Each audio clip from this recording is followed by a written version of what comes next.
Barnaby Jones, starring Buddy Ebsen.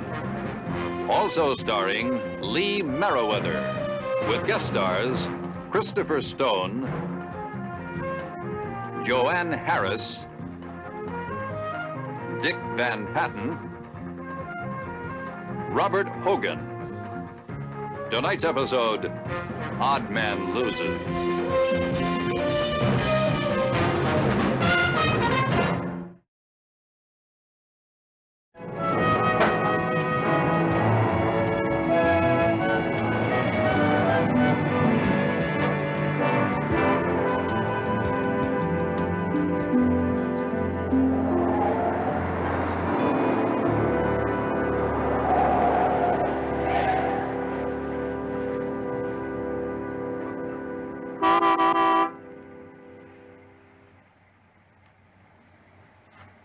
Morning, Don. Morning, Edna.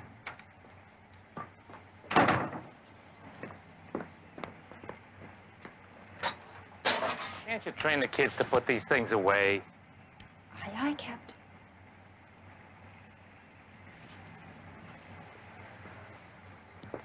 You want to drive? Get the feel of it? When we pick up men. Why, Mel? Why can't we?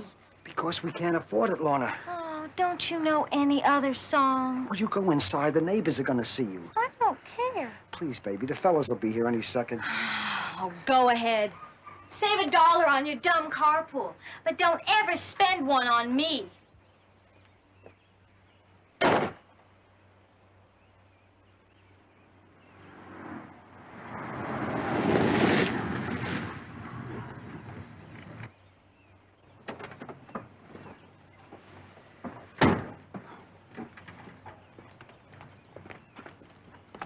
What's he doing? He's gonna be driving later. Listen, I've been thinking about it all night. We ought to forget the whole thing. We're not criminals. Well, that's the beauty of it. Who's gonna suspect us, huh? You're just an accountant at PRC. He's just a draftsman. I don't even work there. No, the plan is perfect. At lunchtime today, we're gonna do it. Come on, get in the car.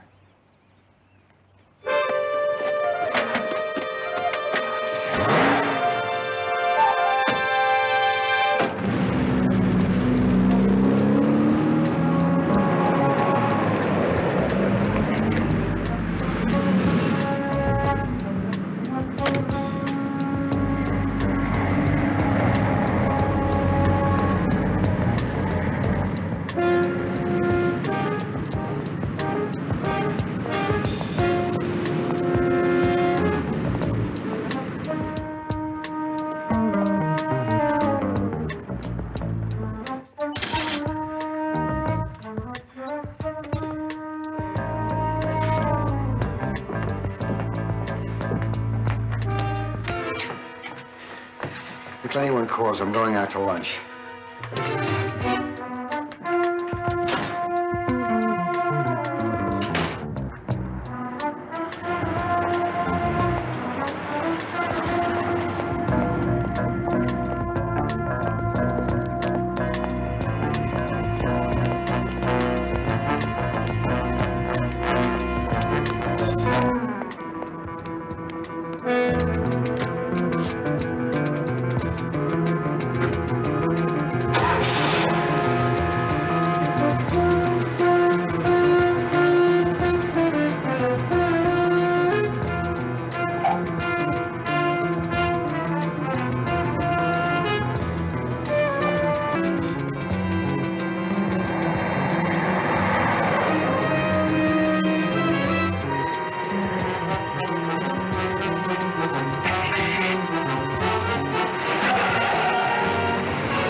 officer. I can't imagine what infraction I...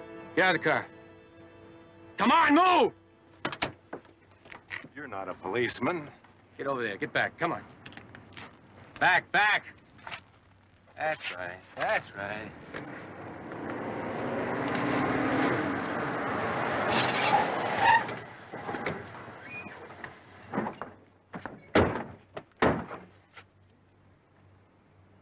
Well, come on, get it open!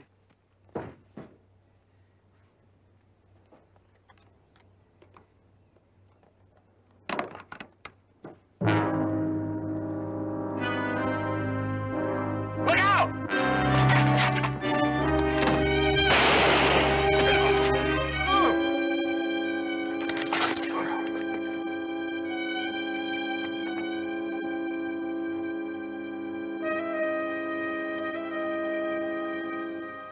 You didn't tell me he had a gun, Mel! I didn't know it.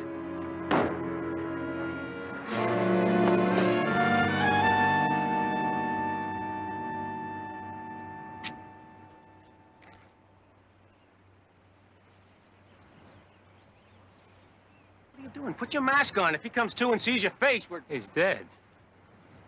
Oh, my God. This amateur ripoff. Just got to be murder one for all of us. It was an accident. We gotta get out of here. Now, wait a minute! Look, just let me think, will you? Hey, just help me. Help me and I can cover. Get the spare and jack up the right rear. Get the gun clip from his belt, take his coat off. You think you can fool the police? I spent 3 years on tow trucks. I know what the cops are looking for. Well, move, will ya? That was quick. Well, I did a little name dropping down at the police records. Told them Barnaby Jones sent me, and you should have seen how fast they moved to get a copy of that report. Miss Hogan is my daughter-in-law, Betty. Mrs. Hogan, would you like a cup of coffee? Please, Black. Investigative officers, Lieb and Trombino. You got the best. That's what they said about you. Wondering how you happened to call me.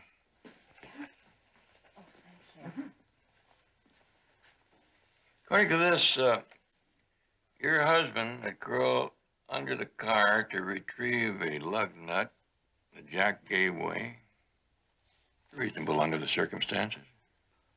That report hardly reflects my husband's nature. Wayne Hogan would not, under any circumstances, even attempt to change a tire. You're saying you don't believe it was an accident? That's exactly what I'm saying. The reason is that an accident doesn't require a motive, but murder does. Do you have any reason to believe that somebody wanted to kill him? No. But somebody did. Mr. Jones, long before we had money, I saw Wayne pay his last dollar to have a tire changed. Well, perhaps he couldn't reach a phone. That would account for his uncharacteristic behavior. There was a phone in the car. According to the report, the phone was working perfectly. He was my husband. I think I have a right to know what happened to him. Of course you do. Miss Hogan, I'll get on it right away.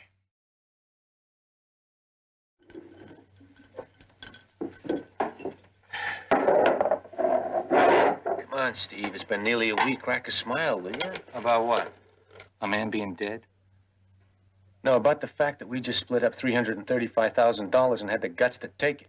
Hey, come on, cut it out. Well, what the hell kind of way is that for him to speak to me? I'm the one that hit him.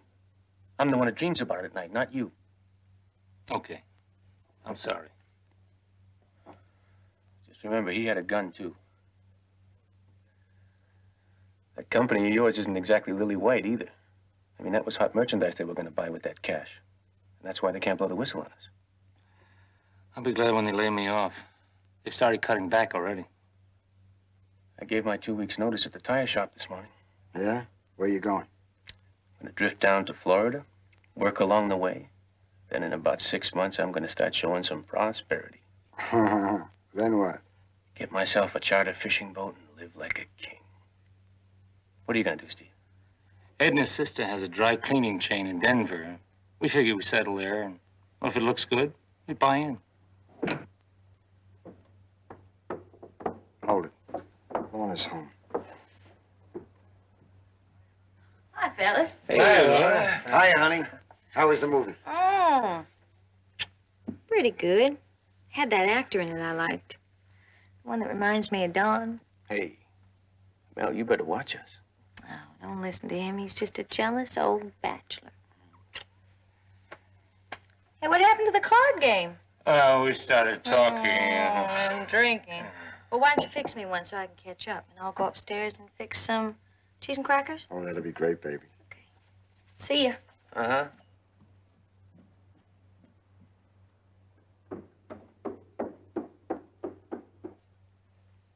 You told her about the money. No, I didn't. Don't snow me, Mel. In 7 months of carpooling Will you listen and all to the me? card nights here. Just listen to me, Alex. You. Keep your voices down. He's right, Mel. She knows something. It's not what you think. I told her that a distant relative died, and that I know I'm in on the will, but it'll be 6 months before the estate is settled. A little lie, that's all. To make her happy. Mel, make us happy, huh? Remember, if any one of us is caught with 1/3 of the money, it could lead right back to the carpool. You know, I think this ought to be our last meeting together. Carpool and all. I gotta go along with Steve. I'm really gonna miss you guys.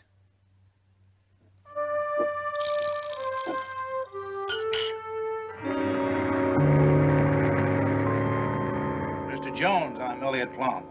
Yes, I know. Come on, sit down. What can I do for you? Well, maybe you could tell me why the guard brought me here when all I did was ask to see Mr. Hogan's secretary. My instructions. You see, the girl is no longer with us. Fired? No. The afternoon of Hogan's accident, why, she was preparing to leave early, and when I told her what happened, why, she just went all to pieces, and she's never come back. Well, I'd appreciate the young lady's name and address. She may be able to tell us who Mr. Hogan planned to see in San Diego. You know, Mr. Jones, you're making this awfully hard for me. How's that, Mr. Plowman? Well, look, Wayne Hogan is much more to me than just my purchasing agent, vice president in charge of purchasing. He and his wife, Pam, and my wife, we were all very close personal friends. Now, I'd be very grateful to you if you helped me spare Pam Hogan any additional pain. Well, I don't see anything painful in trying to find out who Mr. Hogan had planned to see. But there is, Mr. Jones. You see, there wasn't any San Diego trip. There never has been. Shortly after Wayne left on those Fridays, his secretary, Miss Corbett, would follow. Now, I don't know where their rendezvous was, but, well, I don't have to spell it out for you, do I? No, I get the word. But what I need is a little definition. Are you sure that Miss Corbett didn't leave an address? Sorry. Well, when she gets over her grief and realizes that she still has a final check coming, she'll probably contact personnel. I'll call for you. Oh, no, thank you. I'll find my way. Thank you.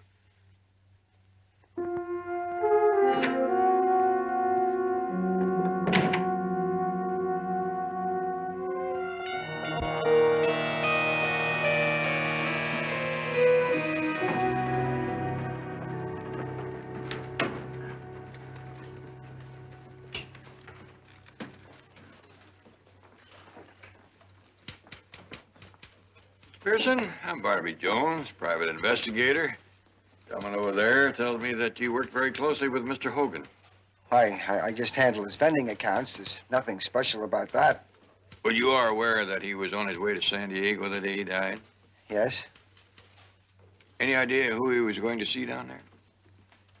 No, I wouldn't know that. Catching a cold? It's that thing. The temperature keeps changing. Yeah, I guess air conditioning and sweat are the parents of most of the pneumonia cases in California.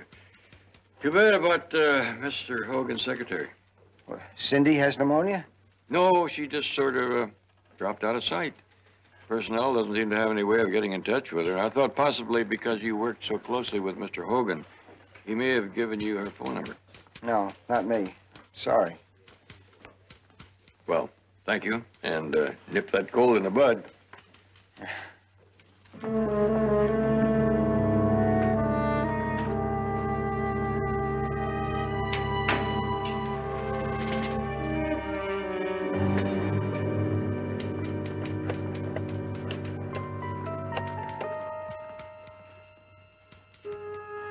Steve?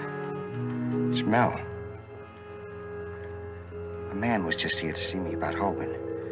Private investigator. Barnaby Jones. Steve? Somehow he came right to me.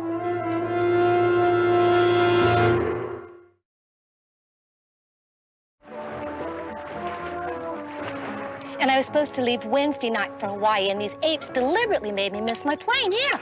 And here it is Saturday, and I'm supposed to start my new job Monday morning. Can you believe that? Oh, no, I've wasted enough time with you already, because I have a new boyfriend. I think his name is Barnaby Jones. And if I was 6 months older, I would ask him to marry me. Bye-bye. If I was 6 months younger, I'd accept. Mr. Jones, your secretary said you wanted to speak to me about Wayne Hogan. This party must seem a little insensitive to you. Mr. Plowman said that you were so broken up by Mr. Hogan's death that you didn't go back to work. You made it sound rather personal. Well, nobody likes to lose a good boss. Especially if he's more than a boss. You mean like something going on between Mr. Hogan and me? No way. But you didn't go back to work. Well, there was no reason. Mr. Plowman called and said that with Mr. Hogan dead, they wouldn't need me. But they did set up this great job for me in Hawaii. I bet they even paid your fare. You're a pretty foxy detective, Mr. Barnaby Jones. Now, you tell me. I mean, why did they do that for me? Maybe you thought you knew something. Well, like what? Like why Mr. Hogan was driving to San Diego the day he got killed? Well, it was just business. I mean, nothing else would have made him drive that distance twice a month. He flew everywhere else. Twice a month. Mm-hmm. Always on Friday. He'd leave the office around 10 after 12, and he'd always let me go at 1 o'clock. Any idea who he went to see in San Diego? Well, I'd guess a man named Carl Merrick. At least there was always a lot of phoning back and forth. Is Merrick a vendor? Probably a broker. His name never appeared on a purchase order. The deals were always set up with independent companies that we'd never used before. What kind of deals? Supplies and raw materials. All those precious things it takes to keep PRC running. And how were all these things paid for? Well, Mr. Hogan would take the order up to Mr. Plowman's office, and then he'd come back down and send for a very nervous little man from accounting. Melvin Pearson. Yeah. But I think that's all I know. I was about to ask you if I could use that.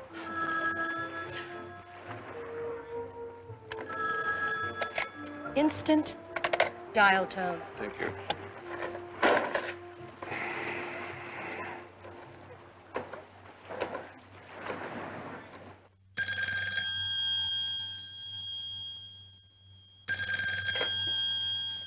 Barnaby Jones. Funny, that's my name, too. Very funny. Any luck? I don't know yet. Betty, would you call Ben Phillips in San Diego? His agency owes us a favor, and tell him to dig up everything he can for me on Carl Merrick.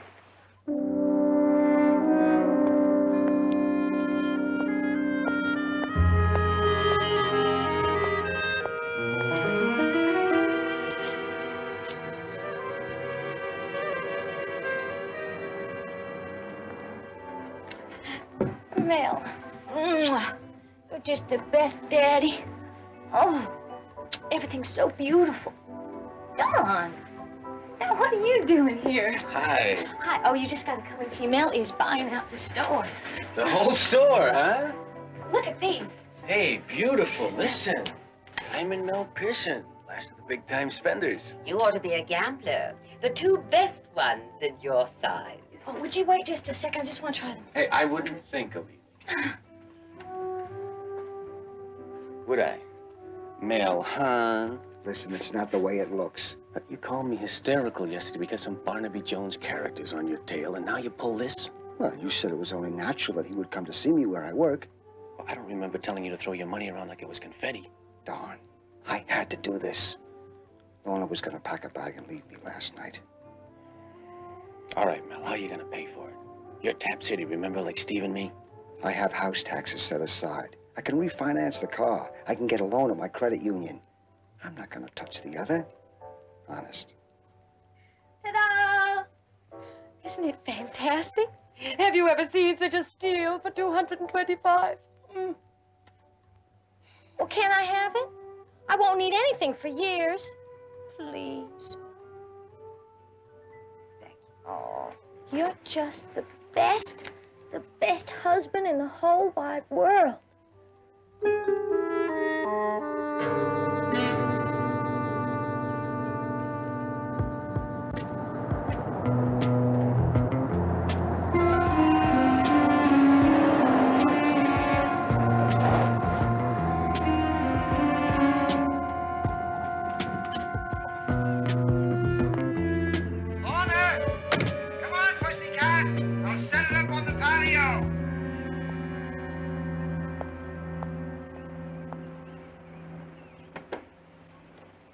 Daddy has made all your brunch favorites. Just finishing my hair, hon. Morning, Mr. Pearson. What are you doing here? Well, I was just taking my Sunday morning ride. I thought I'd come over and say hello. Say, I know you'll be happy to hear that Cindy Corbett is fine. She didn't catch pneumonia. Matter of fact, I saw her at a party yesterday. Yeah? I'm glad. You look a sight better yourself. Well, like you said, sometimes the air conditioning. Mel, I hope you baked some of those blueberry muffins that I like so. Oh, Good morning. excuse me. Honestly, Mel, could have mentioned that we had company. Hello. Miss Pearson, I'm Barnaby Jones, private investigator. I'm looking into the death of Wayne Hogan. Oh, that poor man at work. Can you believe this? He never even mentioned the accident until I happened to see it on the late news that evening. Well, it's quite reasonable. A sudden death, shock of somebody you've been working very closely with. I told you once before, we didn't work that closely together. Well, he did come in to see you every time before he made that trip to San Diego. Yes, I drew his special vouchers for him. Well, a company voucher is hardly negotiable. What did he do, convert them to cash? Yes, I suppose so. PRC has a cash surplus for just such emergencies. How much was the voucher that you drew for him the week that Mr. Hogan had his accident? Something over 300,000, I think. 300,000 for emergency. Kind of makes a fellow wonder what's essential. Come on. Mr. Plowman could have told you all this when he hired you. Mr. Plowman didn't hire me. My client believes that Wayne Hogan was murdered. But the news said he died accidentally while changing a tire. Perhaps he did, Mrs. Pearson. But your husband has just given me 300,000 reasons why it may have happened another way. Thank you very much for the help. Have a happy brunch. Now, are you in trouble? You are in trouble, aren't you, Mel? Now, I can tell. Shut up, Lorna. Today, would you just keep your mouth closed? Mel, I didn't mean nothing by it. I gotta go. You stay here, do you understand?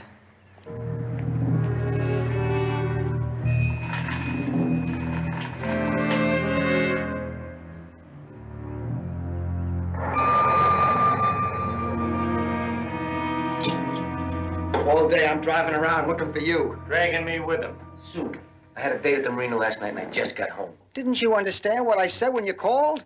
Mel, I heard every word. Barnaby Jones told you he wasn't hired by the company. He's looking for evidence for murder, and I never touched Hogan. You're my witness, Steve, and I'm yours. You're a real friend, Mel. The law says we're just as much a part of it as Don is. You know that. We'd get life. We'll get nothing if you just stick to the plan. Jones hasn't gotten around to you yet. He came to my house. First the office, now my house. I listened to this all day. Okay, Steve, but remember I told you. I'm getting out of the country tonight. Mel, come on, you don't want to do that. They can't trace the money. The company can't even admit it was stolen. Mel, he's right. As long as we don't start flashing money around and just act like nothing's happened, they can't pin anything on us. I don't know. You guys didn't hear that detective. I'm going home. You take care of him. Look, Mel, we're buddies, right? How could Jones or anybody suspect you of murder and a 300 grand ripoff? That's easy enough for you to say. You guys are just taking off. But we agreed. You have to stay here. You're the only one who worked with Hogan. In 3 months, it'll all be over. You can go where you want. 3 months? Forget it. I'd never make it. I'm packing Lorna in the car. We're crossing into Mexico tonight. Mel! Mel! Mel, use your head. How long do you think you'd be gone before they came looking? I'm afraid of jail. What would Lorna do alone? I'll walk you home. I drove. Just leave me alone. Mel, I'm warning you. Let go!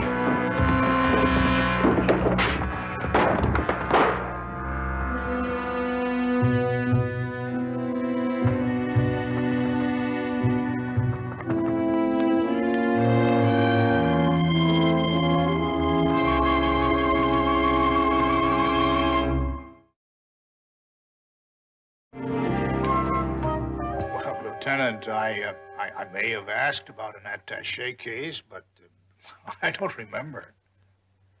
The investigating officer said it was the first thing you asked about at the scene. You also asked the lady on the horse, the one who found Mr. Hogan's body.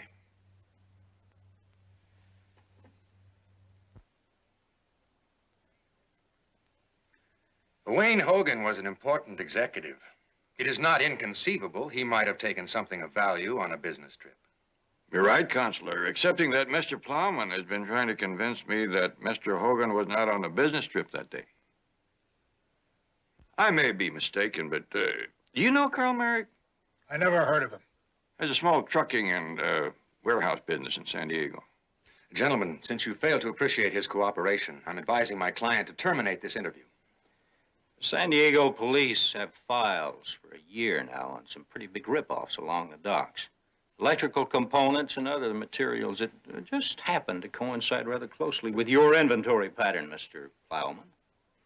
Miss Corbett said Mr. Hogan bought a lot of that stuff in San Diego. I told you I don't know any Carl Merrick. Were we still talking about Carl Merrick, Lieutenant? I thought I'd moved along to thefts on the docks. Were you suggesting that there's some connection between the two, Mr. Plowman? Well, that's what you implied, isn't it? Isn't Carl Merrick the man that Hogan went to see in San Diego, carrying the attaché case your client inquired about but doesn't remember?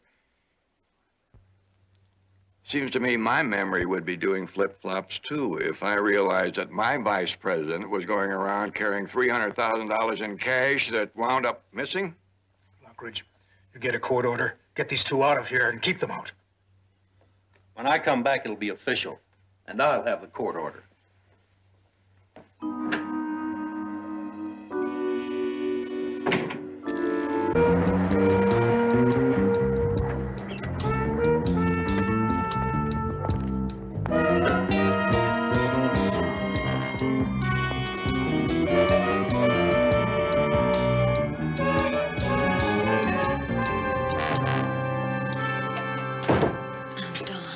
What's the matter? Oh, Mel didn't come home at all last night, and he wasn't at work today, and I'm worried.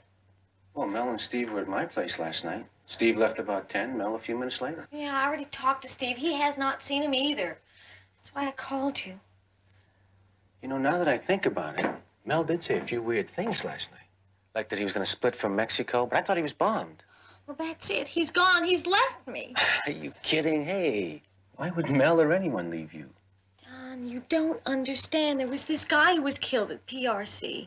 And I think that Mel had something to do with his death. There was a private detective right here yesterday questioning... Mel.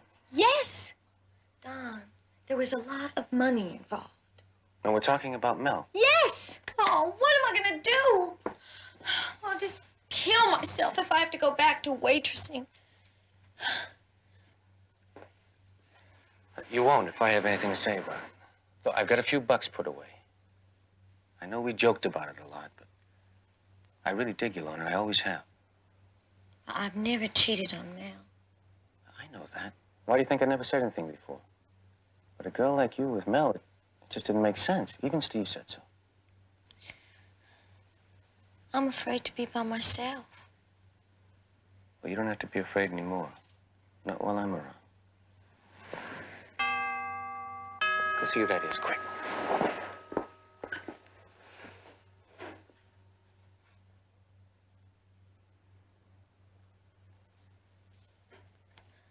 Don, it's that private detective again.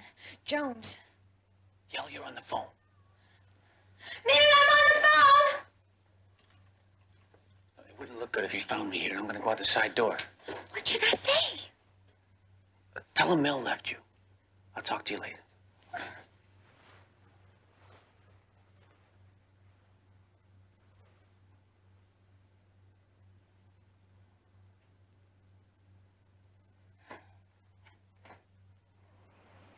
Miss Pearson?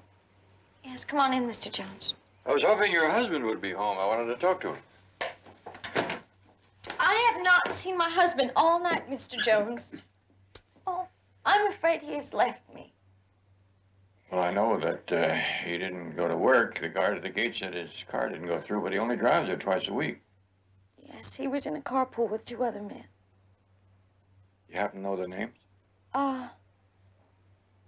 One was a Ron or a Don, and I think the other one was Steve or Stan or something like that. No last names.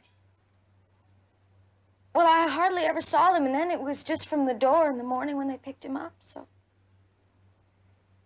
Miss Pearson, you're a very attractive young woman. I find it hard to believe that the man who cooked your brunch yesterday morning abandoned you last night, unless you were running from something. Running from what? I'm not sure. But he must know, or he wouldn't be running, would he?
Just drove away. That's right. I just went to the bank to look in the safety deposit box, and I just happened to see you in the rearview mirror.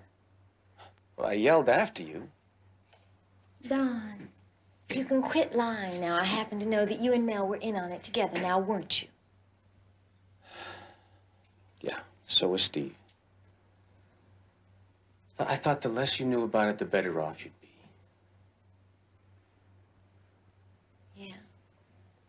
Mel's dead, isn't he? It was a stupid accident. Mel got panicky. The way he was talking, they'd have had him in 24 hours. The rest of us had had to go to jail, too. Why don't you put that thing down? What, and then you're gonna kill me? You don't believe that. You know how I feel about you, and I think I know the way you feel about me. I wanted to get you away from here quietly, let the money be a surprise. Mel's share in mine, it's almost $250,000. You mean it? Can't you tell? But what if we don't find Mel's share? Oh, we'll find it. Can you think of anything that he was building or fixing right after, you know, Hogan? Oh, I don't know. He was always working on one thing or another around the house.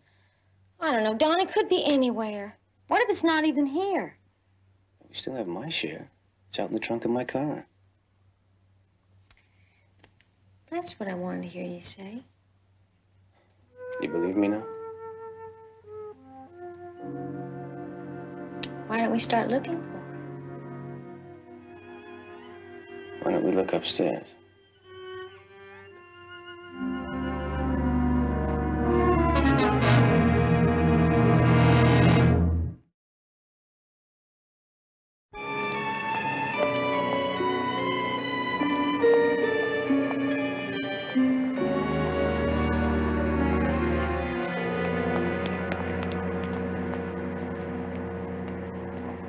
Mr. Triplett? The gate guard thought you might be able to help me. I'm Barnaby Jones, a private investigator. What's it about? Well, it's about Wayne Hogan's death. The gate guard said he remembers you left the plant that day about noon with Mr. Pearson. Yeah, we went out to lunch, yeah. You mind telling me where? Let me think, yeah. That was Friday. Oh, yeah, we drove out to Lou's Chowder House. Guard said you walked out. Oh, well, Pearson and I carpool with a guy who works in one of the shops down the street, and he picked us up at the corner. Oh. What's his name? Don Brady. I think he took off for Chicago last week. Anyhow, the pool broke up. You and Mr. Pearson, too? Well, yeah, I was due for a layoff. As a matter of fact, I just picked up my severance check. Have you seen Mr. Pearson? No one seems to have seen him since yesterday. No? What? What is all this about, anyhow? Well, confidentially, there is a little over $300,000 missing. Supposition is that Mr. Hogan was killed so somebody could get it. Reports I heard was a freak accident. Could have been contrived. Now, it looks like Mr. Pearson is involved, although somebody else could have rigged it. You're not accusing me of something, are you, Mr. Jones? Mr. Triplett, all those questions I've asked will be asked again sooner or later by the police.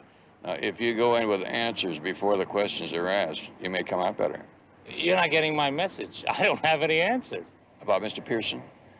Well, you did go into his department looking for him today. Just to say goodbye, Mr. Jones. Somebody may have already done that for you. I think Mr. Pearson is dead just as Wayne Hogan is dead. What do you think? I hope you're wrong. Mel was a nice guy. Hey, now, if you don't mind, I got a wife and 2 kids who are home waiting for me. Sure.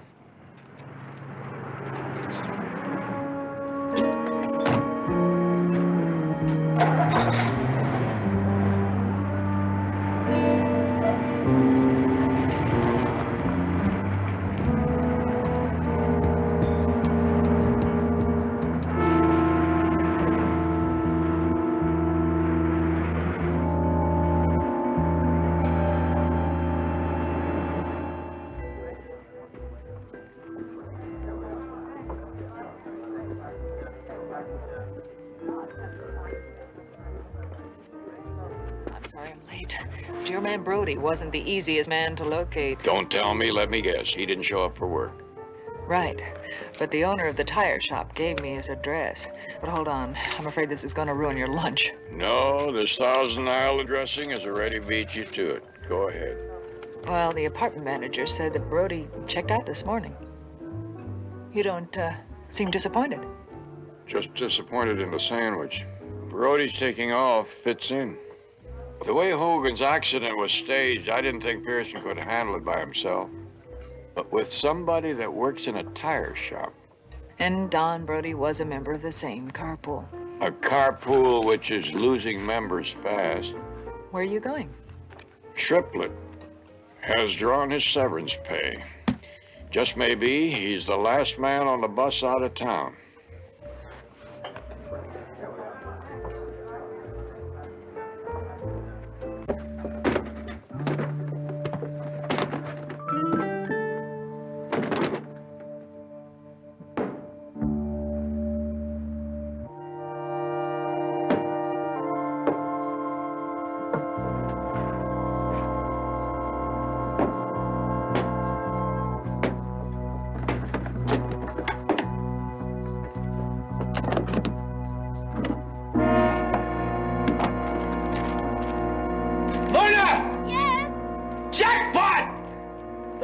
He hit it right under our noses. Quick, bring a bag down. I'll be right down.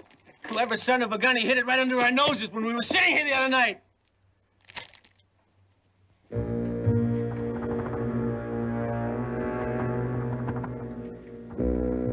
Steve, what are you doing? I called him. You what? She called me. Somebody has to look out after Lorna's interests. Look, Steve, I'm crazy about her. I'm gonna take her with me. Wake up, friend. She's with me. You and Lorna? That's right. It's been going on for months. Didn't you ever wonder why Steve always left those card games early? Oh, brother, you didn't see any more than Mel did. We've been planning the split just as soon as I had enough money. The job gave you that. No one had to be hurt. But you had to kill Mel, didn't you?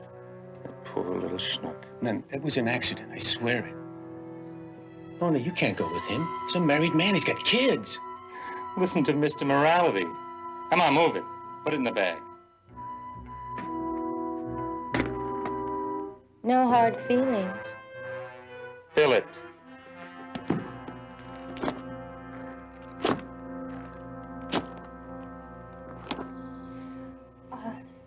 Steve was here only a couple of minutes, Mr. Jones, and then he left. Well, that seems strange. You gave me the impression you couldn't wait to get home to you and the kids. Your children must be very quiet, or they go to bed early. I left them up the street with a neighbor. No reason they should suffer because Steve and I are at each other's throats. That bad, huh? I just got tired of finding hair on his lapel. Hair that wasn't mine. When I asked him to stop, he just laughed and said, since I knew, he might as well give her his home phone number. She called just a short time ago, and he took off. Any idea who she is? Just a long, silky-haired blonde. I'm sorry. I'm afraid I'm not much help. Long, silky-haired blonde. You may have helped a lot more than you think, Ms. Triplett. Thank you.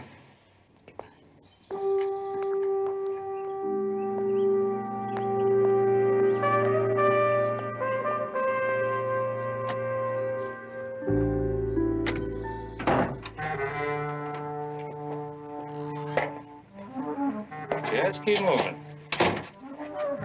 You know I'm gonna get you for this.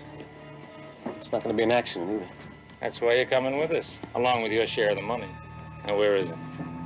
Oh, no, you don't get that. He said the money was in his trunk. You should be more cooperative. I don't have to run any faster if they find your body back there in the house. Now open the trunk and get the money. Lorna, put the bag in my car. Get moving.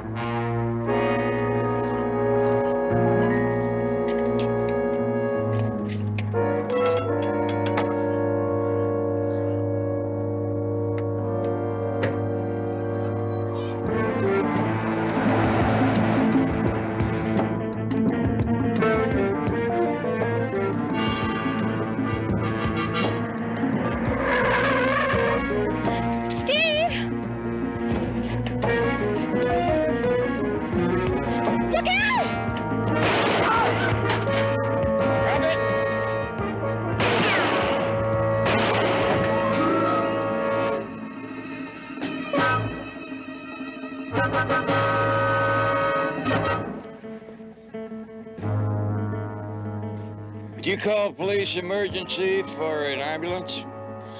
I'll do that. No, Mrs. Pearson. We have a special conveyance for all of you. There'll be a squad car along in a moment.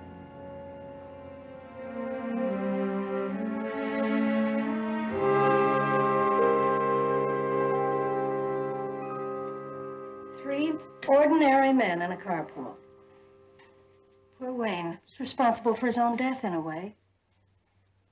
Well, in the final analysis, most of us wind up being our own victims.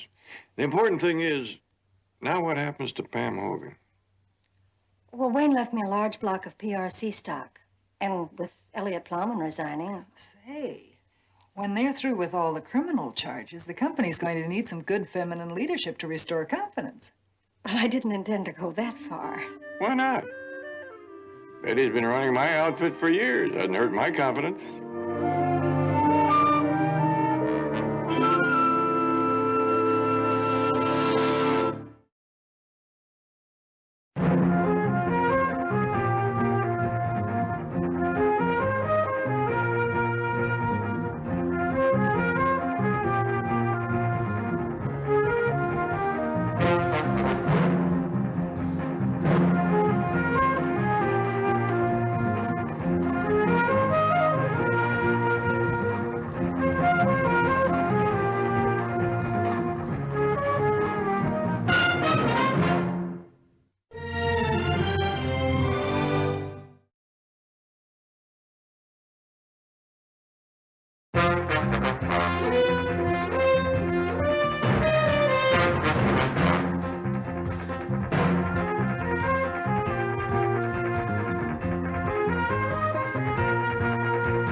Barnaby Jones, starring Buddy Ebsen. Also starring Lee Merriweather, with guest stars Sherry North, Lynn Marta, special guest star Mark Jenkins.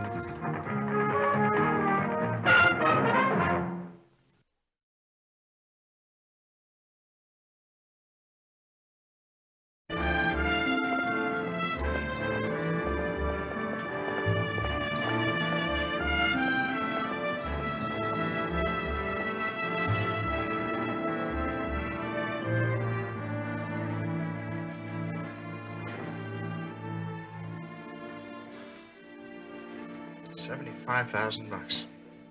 Well, the judge really lowered the boom on you, Mr. Kemper. Oh, he's a hanging judge. Look, on a hit-and-run felony, my bail should be $5,000, $10,000 tops. And it would be if I didn't come from out of town. Maybe, maybe not. You almost killed the man you hit. You destroyed thousands of property. You endangered other lives. You resisted arrest. You know, look, I don't understand what the hang-up is, Mr. Wayburn. You get your 10%. I mean, any other bail bondsman in L.A. would jump at the chance to earn this kind of fee. Look, Mr. Kemper, I'd really like to help you, but I can't go back to my boss and justify a $75,000 bond without the collateral to back it up.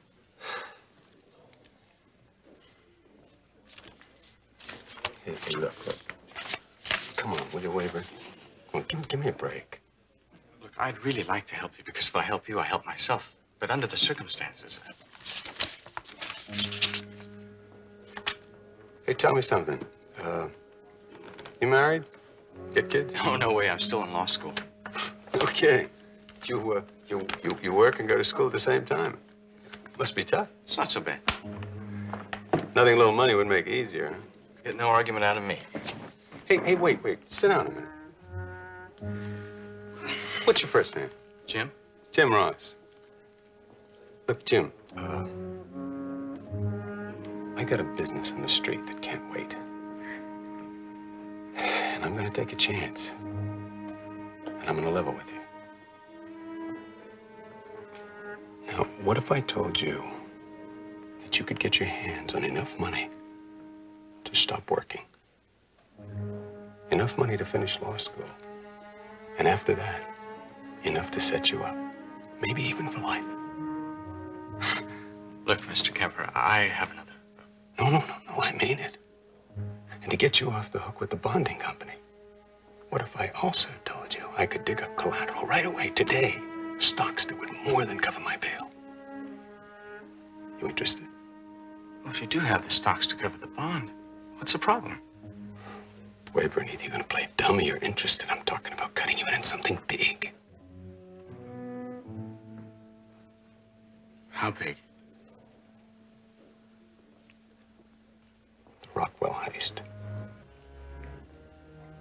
Alexander Rockwell, Palm Beach, Florida. You read about it? You did that? Yeah, the loot includes a lot of stocks. Worth maybe 5-8 times the price of my bail. That enough collateral? I can't accept stolen stocks. See, you made a mistake. By the time anyone finds out they're hot, I'm long gone. How much? I mean, how would I figure in? Well, let's just say that what I'm holding comes to about $1.2 million. Let's say you could have the 2.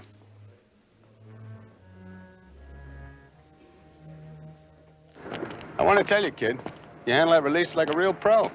Your boss ought to pin a medal on you. Yeah? Well, I don't think I'll take any bows until I get my hands on that collateral. I told you not to worry, didn't I? Now, where you park? Over there. I'll be right with you. I gotta make a phone call. Add another dime to my bill?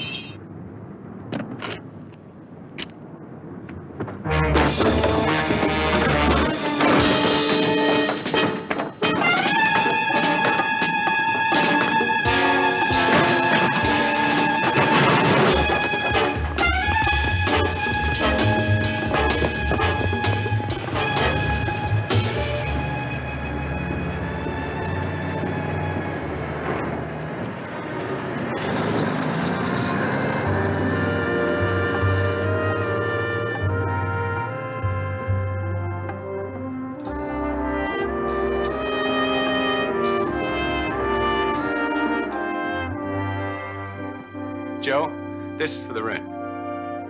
Keys in the room. If someone wants you, what'll I tell them? Tell them to drop dead.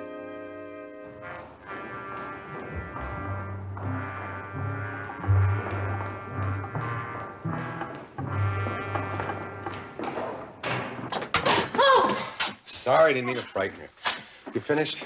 You took a year off my life coming on me like that. Manners!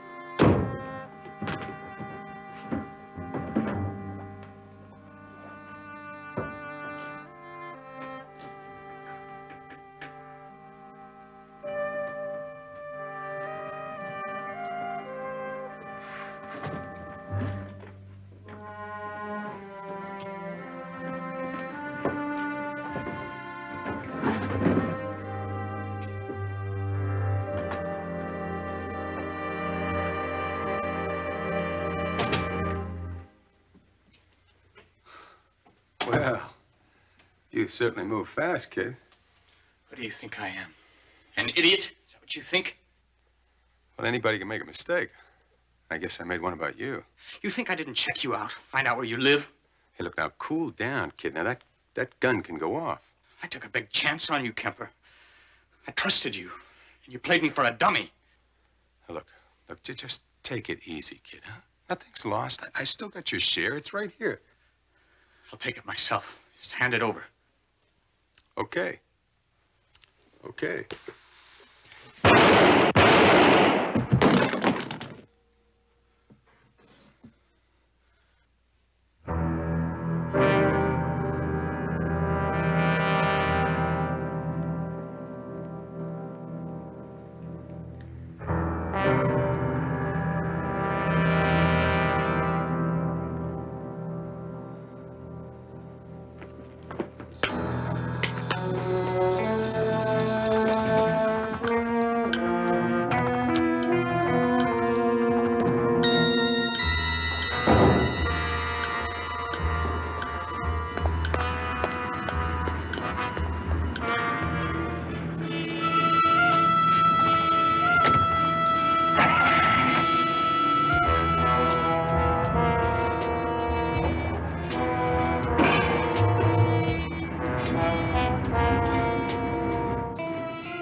Please, spare me, Mr. Biggs. I don't want to hear any more about how you were rousted on a bum rap.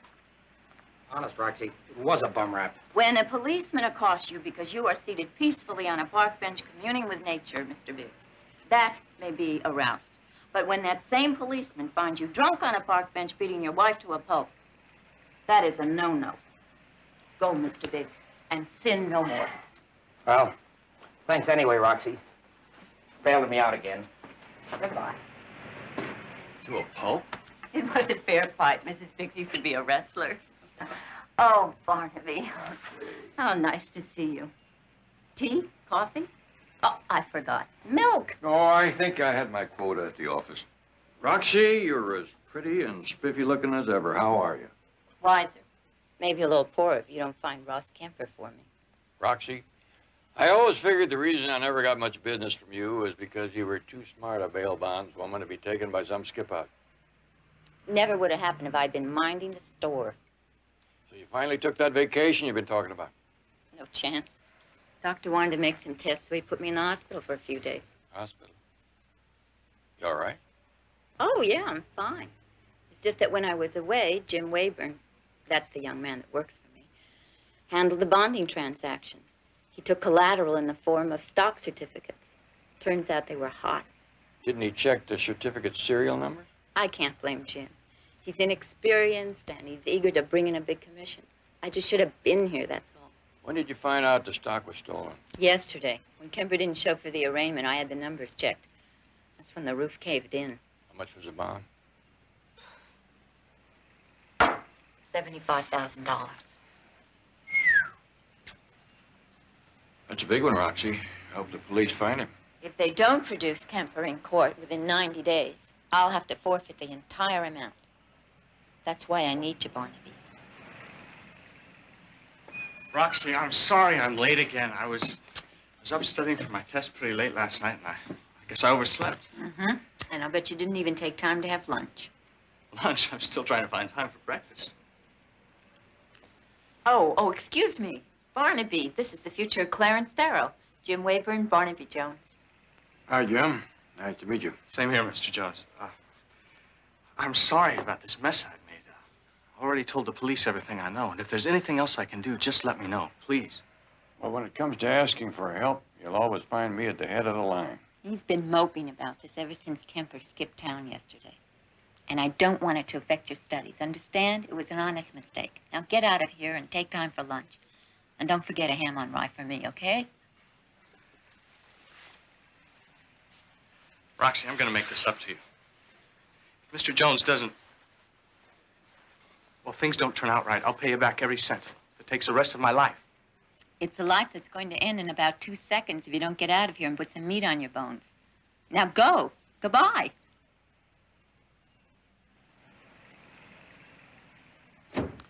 Seems like a fine young man. He is. He just brightens up my day to have him around here. You will find Kemper for me, won't you? I mean, Betty said that your calendar was very busy. It's never too busy for you, Roxy. I'll get right on it. Don't you ever give up? No, I'm going to keep chasing you until you catch me. You're impossible. Adorable, but impossible. So, why haven't you returned my calls? I thought we decided you were bad for me. No, you decided. Remember something else I decided. I need a prosperous lawyer, not a poverty-stricken student. Well, that's just what I want to talk to you about. Who's talking when you don't listen? How's that from a poverty-stricken student? About what I'd expect. Where'd you get it at the dime store? You know, that's the trouble when you become too cynical. You look, but you don't see. Now look again. It's real.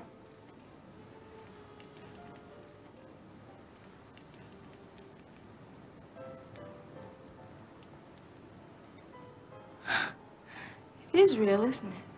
And there's more. Lots more. Now, can we talk?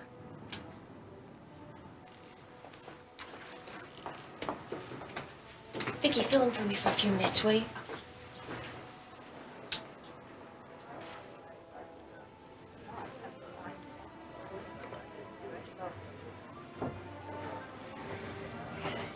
What do you mean there's more? There's enough for London, Paris, Rome. There's enough for you to quit this lousy job. There's enough for us to... Just a minute. Where did you get this? I had a lucky day down at the office. Where, Jim? What difference does it make? The point is it's yours. You like it? It's stolen, isn't it? Does that scare you? I don't know. It should, I guess. What have you done? There's nothing to worry about. I mean, believe me, it's free and clear. And there's more? There's over $1 million worth more. What? Now, are you scared? Right down to my toes. How did you get it? I'll tell you all about it later. But right now, I have to figure out a way to turn it into cash. You're into something way over your head, aren't you, Trust Jim? me. Okay? All right. Now, remember that girl you shared your apartment with last year, Linda? What about her? Remember you told me how upset she was with the guy she was dating? She gave him the brush because she found out he was a crook. Yeah, she found out he dealt in stolen property. And do you think you could get in touch with him? You think so? Good. Then we're in business, baby. It's as simple as that.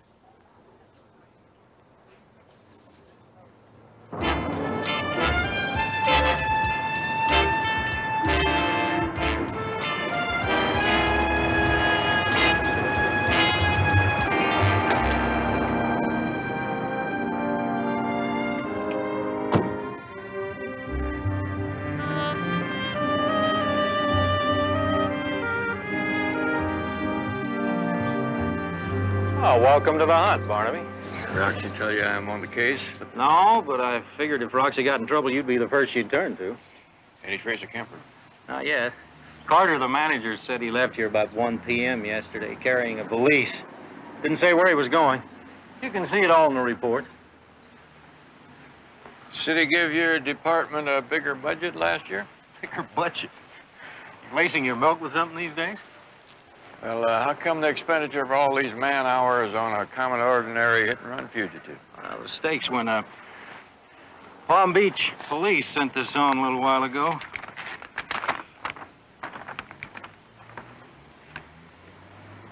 Stock came from the Alexander Rockwell job. Palm Beach suspects Kemper pulled the job together with one Sven Rowley.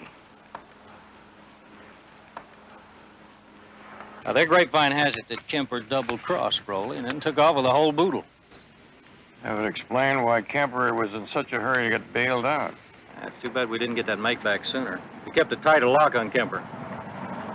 I heard of this Rowley. He's supposed to be a bad boy. Has he been seen in town? No, but they've got the same news in Florida that we have about Kemper skipping bail, so we're expecting him. You watch yourself, Barnaby. Be careful. Don't get caught in the middle, huh? I'll keep that in mind.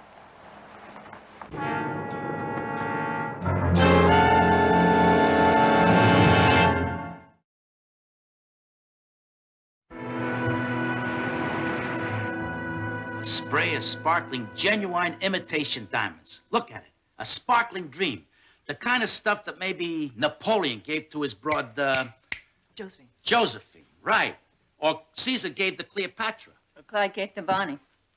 Hey, how can you pass up something with that kind of history? Sold, Andy. How much? $16. And that's wholesale, Barnaby, honest. Here's 50. You want change or you buying something else? I like a line on Ross Kemper. You figured. When Betty called and said you wanted to see Andy Burns up here, it wasn't to play cello in a string quartet. Come on, Andy. Do you think you're going to help us find him? Hey, when a guy's on a land with over $1 million, he doesn't hold up a sign saying, "Here I am," you know. You're gonna have to surface sometime in order to fence the loot. Hey, with the cops hot on his tail, what's his hurry? Nah, he may not surface for months. I'd buy that except for one thing. Sven Rowley is also looking for him. Sven Rowley? Was he on the Rockwell heist, too? The police think that Kemper double-crossed Rowley and took it all. Include me out. Number one ain't getting himself killed messing around with Sven Rowley. No, sir. Oh, don't be so dramatic, Andy. Nobody's trying to get you killed. Just thought maybe you'd like to do a favor in return for all of those I've done for you. Look at this. Woman's got a memory like an elephant. Okay. I'll check around and see if any of the fences are contemplating suicide. Peggy. Peggy something or other. Who's Peggy something or other? This girl. When Kemper was in L.A. about 6 months ago, he was sporting this light-haired girl on his arm. A real beauty. Peggy. What's her last name? Peggy. It's no use. Anyway, he was showing her off as a scuba diving expert, trying to scare up some backing for a sunken treasure scam in Florida. I think she's still in town, maybe. Where? East side, west side, take your pick. I gotta get running. I'll see you later. Betty. I know. A light-haired scuba diving expert named of Peggy something or other. This could make the telephone company rich, you know. Victor Sondheim. I know. Sally has been quite secretive. She didn't give me your name. Yes, I know that too. One can't be too careful, can one? This is a fine Burgundy. It's domestic, but excellent. No thanks, I'm not thirsty. Let's get on with it, okay? Cultural suicide. That's what our pre-packaged barbaric civilization is headed to. Very well. This consignment of engravings and baubles your young lady talks about, how can one be certain you are really in possession of such merchandise?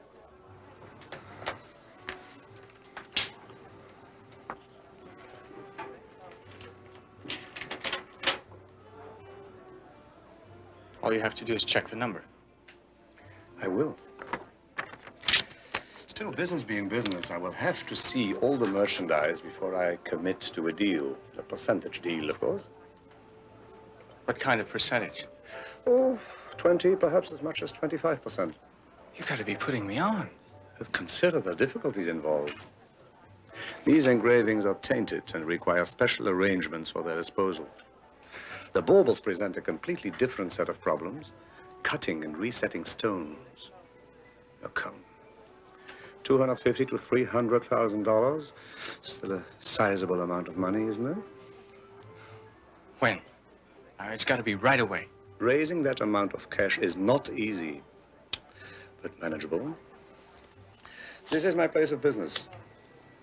Be there tonight at 10, and remember, come with all the merchandise.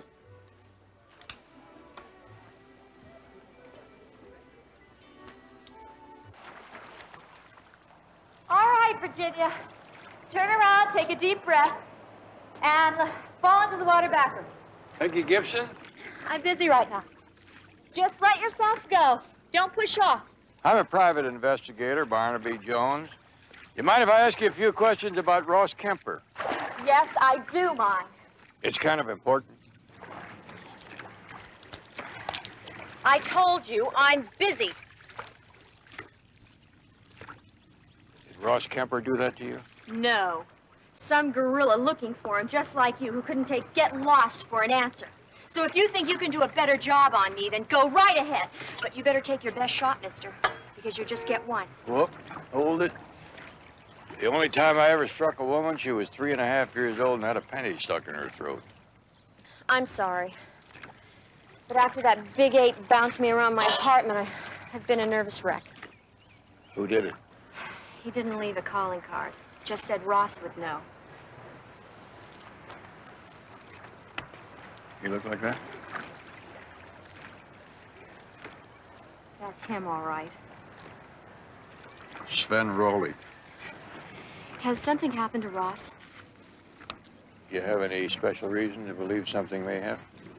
2 days ago, he called from his apartment just after he'd been released on bail.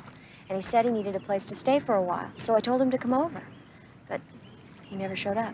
Maybe he just decided he wanted to get out of town in a hurry. Maybe. But then he would have called. Something. Anything. Unless he couldn't. No. Something has happened to Ross.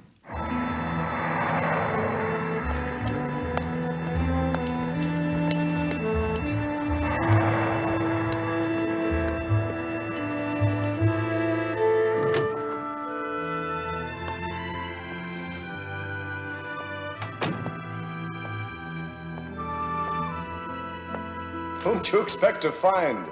Jack the Ripper? I'm a legitimate businessman. You think I would stoop to trickery? If I let you.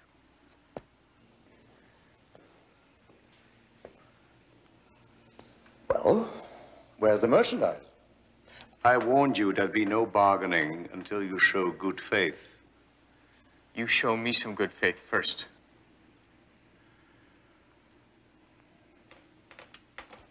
Very well.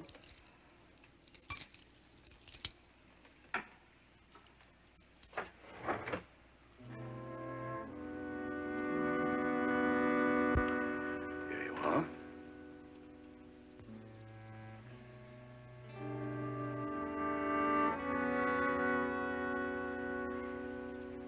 Satisfied? Stuff will be here in a few minutes.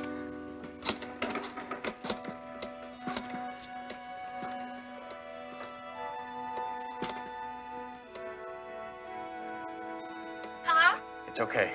Bring it. Wait, Jim, don't hang up. After I dropped you off, I drove around the block the way you told me to, and I saw a car parked in the alley behind the shop. There's a man sitting in it. All right, you know what to do. Hold it! Leave it alone! What are you so nervous about? I'm only trying to ensure our privacy. Give me the keys. Give them to me.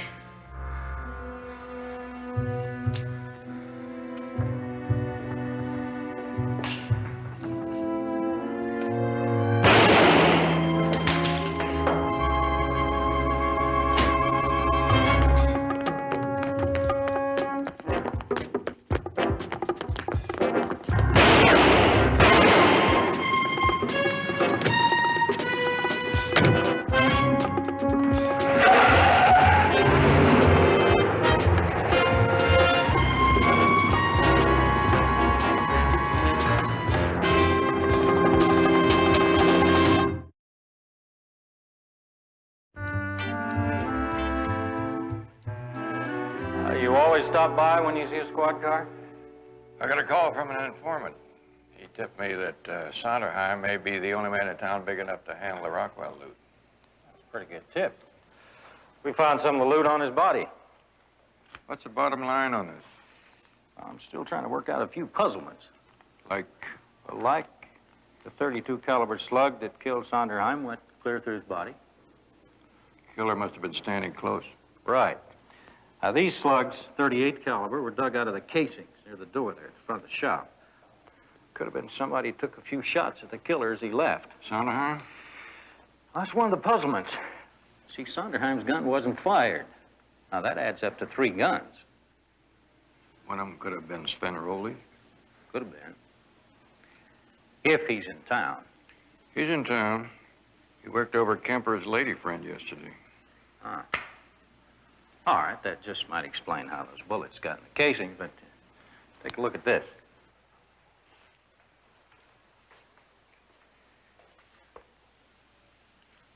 I'm at you for it. Double or nothing. Win or lose, you'd end up shortchanged. Just doesn't figure that Sonderheim would try to rip off a couple of professionals like Rowley and Kemper, does it? That's what I mean, puzzlements. You know, if I was a man who jumped to quick conclusions, I'd say Sonderheim set Kemper up for Rowley, and Kemper found out about it, killed Sonderheim, and took off with Rowley taking a few shots at him. You buy that? Why should I buy it if you don't? Sure would like to. Wrap this homicide up nice and neat. Only there are a couple of thorns that keep sticking. Like the fact that Sonderheim isn't doing business with amateurs. That and some things in Kemper's M.O. See, he preferred a .45 automatic. What's more, he's been known to doctor his bullets so they splatter when they hit. It makes it a little difficult for ballistics to trace. But the slug that killed Sonderheim didn't splatter. That wasn't a .45. Of course, Kemper could have changed his M.O. and he's packing a .32 now. Maybe the answer is a lot simpler than that. Try me. It's a seller's market. Maybe it wasn't Kemper in the first place. You shouldn't have come here. I didn't sleep 1 minute last night, Jim. I'm scared. Look, everything's gonna be all right. Calm down. What have you gotten me into? First Kemper and now Sonderheim. Look, what did you want me to do? The man was going to kill me. I know that, but you could... Look, just go on home and leave everything to me. That's not good enough, Jim. We've got to get out of town now. Be reasonable. They'd suspect me in a minute if we ran. And anyway, there's no reason to run. The only ones who can tie me to the Rockwell loot are Kemper and Sonderheim. And they're dead. What about the man who shot at you last night? He may not know who you are or where to find you, but what if Sonderheim told him who I am and where to find me? Oh, yeah. You're right. We've got to get away from here now. But I can't just cut out and disappear without some story for Roxy and Barnaby Jones, or they'll get wise. Well, it's better than hanging around letting that man find us. You got any cash? 12 or 1,300 in my savings account. Oh, great. Take it out. I've got a couple hundred myself. That'll be enough for us to get to Mexico. When? Tonight. I'll call Roxy from San Francisco. I'll tell her we just eloped and that we're going to go to tramp around the country for a while. Instead, we'll take off for Mexico City. We can get us a fence there.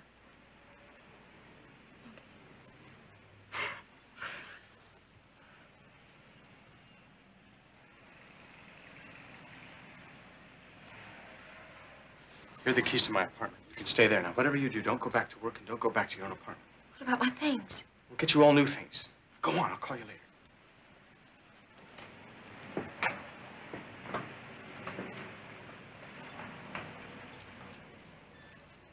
Secrets? Not for much longer. How cryptic we are when romance rears its beautiful head. Oh, I'll get the Kemper file. How's it going, Mr. Jones? Well, like most cases. I have to go back to the beginning every now and then to see if there's anything I missed. Did you miss anything? Me? Yeah, sometimes things happen that don't seem too important at the time, or things that people forget to mention. Like, for instance, when you sprang Kemper, he may have said something useful that didn't sound too important at the time. All he talked about when I drove him home was how glad he was to be out of jail. And you didn't see anybody suspicious hanging around? No. What'd you do when you got home? We went right up to his apartment. He gave me the stock certificates, and I left. About what time was that? It must have been just before 1 o'clock. Now, according to the police report, the apartment house manager says he checked out about a few minutes later, 1 o'clock. That's what he said. Now, the curious thing is that the manager also said that Kemper left through the underground garage. What's so strange about that? He didn't have a car. His car was impounded as evidence in the hit-and-run case. That's right. Now, wouldn't you think that if he wanted a cab or wanted to be picked up by somebody, he would have gone out the front door? I suppose so. Now, Roxy, I'll look at that file later.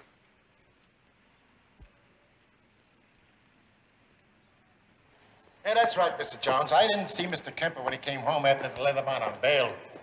But I did see him leave. Through the garage. That's right. Any reason why? To do his wash. To do his what? His wash? Oh, scared me half to death, he did. I was just putting a quarter in the dryer when he burst in. Almost gave me cardiac arrest.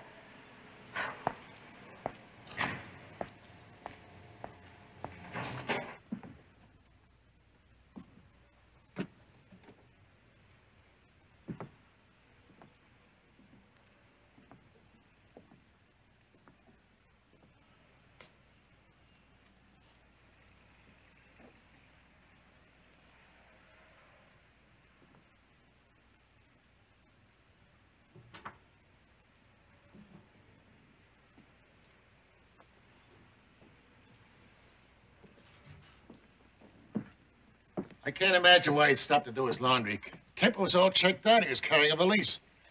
You have that vent repaired recently? Nah, it ain't been touched since it was put in. You have any trouble down here lately? Not that I know of.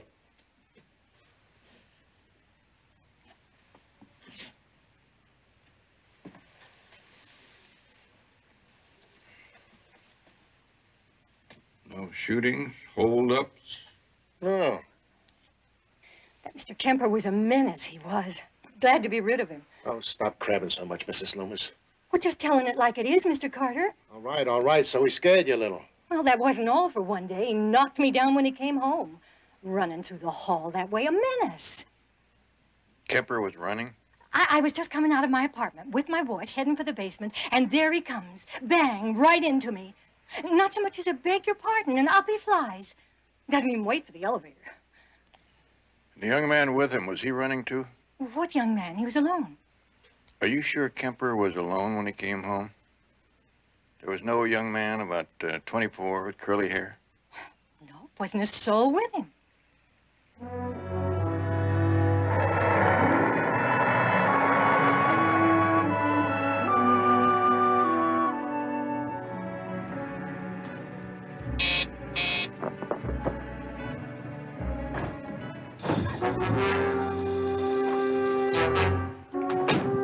Make one sound, it's gonna be your last.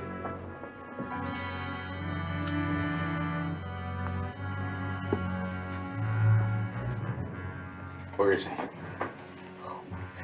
Please, what do you want? I spent a lot of time sweet-talking those gals you work with down at that restaurant to find out who your boyfriend is and where he lives. Now that I found out, I'm here to collect what's mine. Do you understand?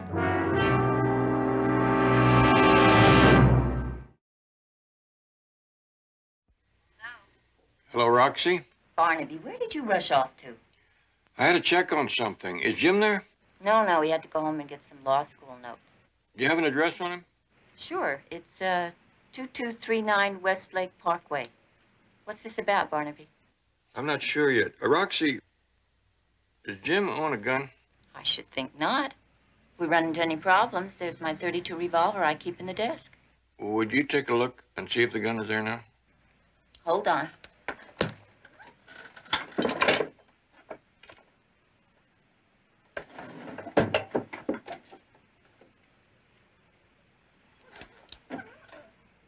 Barnaby. It's not there. Thanks, Roxy. I'll explain later.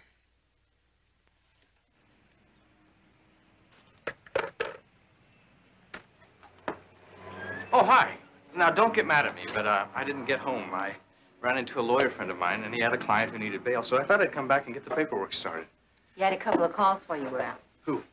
I don't know. She didn't say. And I have to get to the bank before it closes. You've only got 15 minutes. Have you seen my gun anywhere? Isn't it in your drawer? No, I looked, but I couldn't find it. It must be around somewhere. I'll look for it.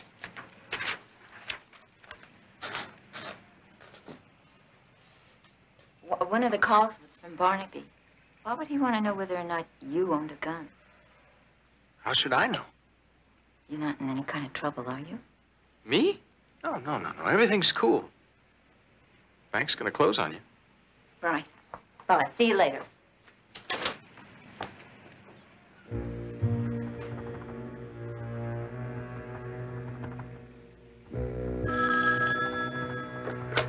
Roxy Morgan bail bonding. You talk nice and normal, you dig? Jim, it's me. Sally, will you quit calling? Just sit tight. I got the tickets. Plane leaves at 9:20. That's great. Just that I'm afraid to be alone. There's nothing to worry about. We're all set.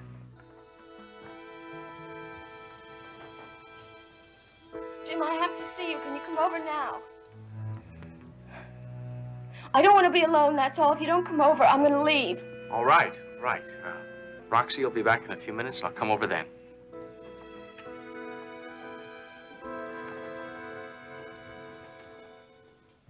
Get to the point, will you? Or I'll blow your head off. If your boyfriend doesn't come up with the loot, I'm gonna give you something to cry about. So shut up!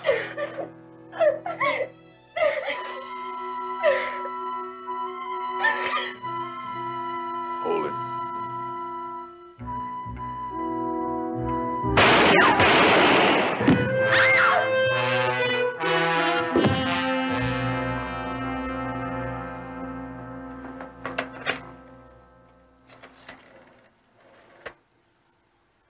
Better wait around, young lady. You got some explaining to do. The operator, get me the police.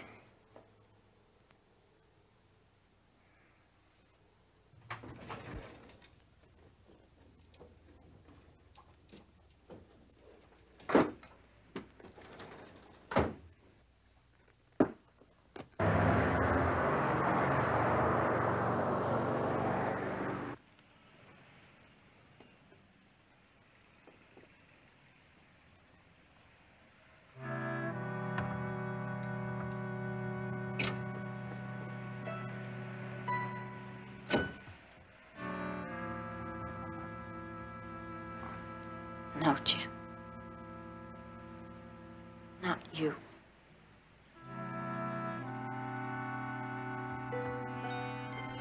When Barnaby asked me all those questions, I knew there was something terrible and wrong. But this, Roxy, my God, Jim. Where's Ross Kemper? Did you kill him for what's in there? I'm sorry, but it turned out this way. I didn't want you to be hurt by this. No. Don't you dare tell me that you didn't mean to hurt me. Because it does. I'm going now, Roxy. Move out of the way. I'm not going to let you do this. It's done. Now, don't make it any tougher than it is. Please. You're going to have to kill me first. Roxy, don't make me.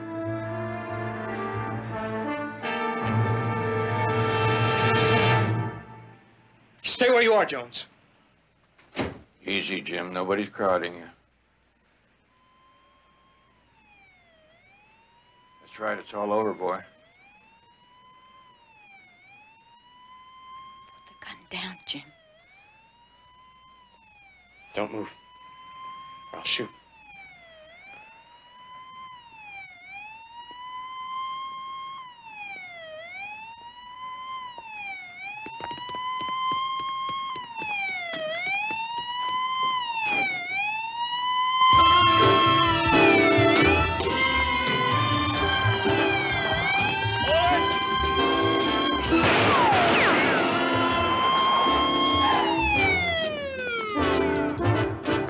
Jim?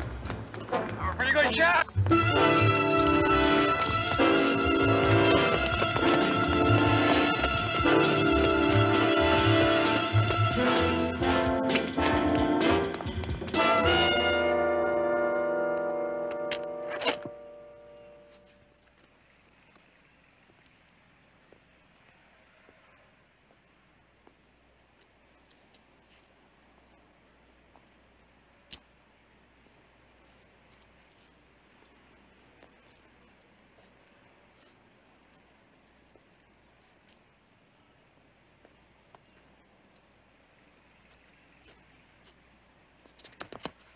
Hold your fire!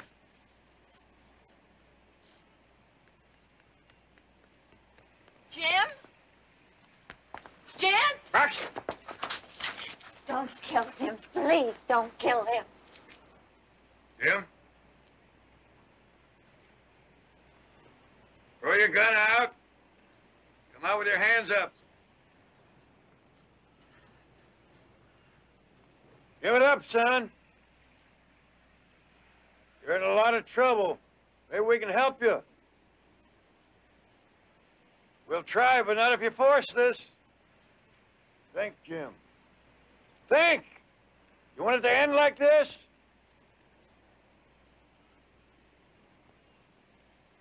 It's all right, Jim. All right.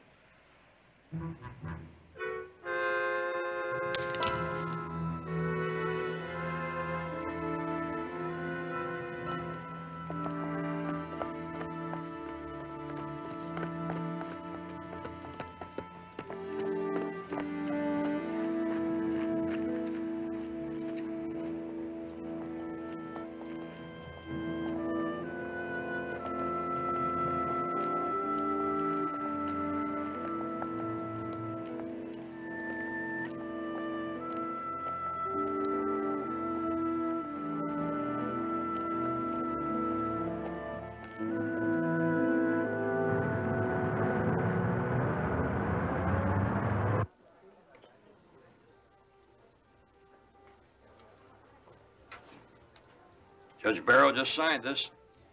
When the police found Kemper where Jim said he was, he officially dismissed a $75,000 liability.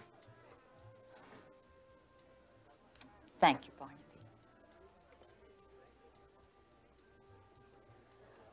Well, now, let me see. I always hate to take advantage of a date, but seeing as Mr. Alexander Rockwell is paying Barnaby such a handsome fee for helping to return his property, I think I'll go hog wild.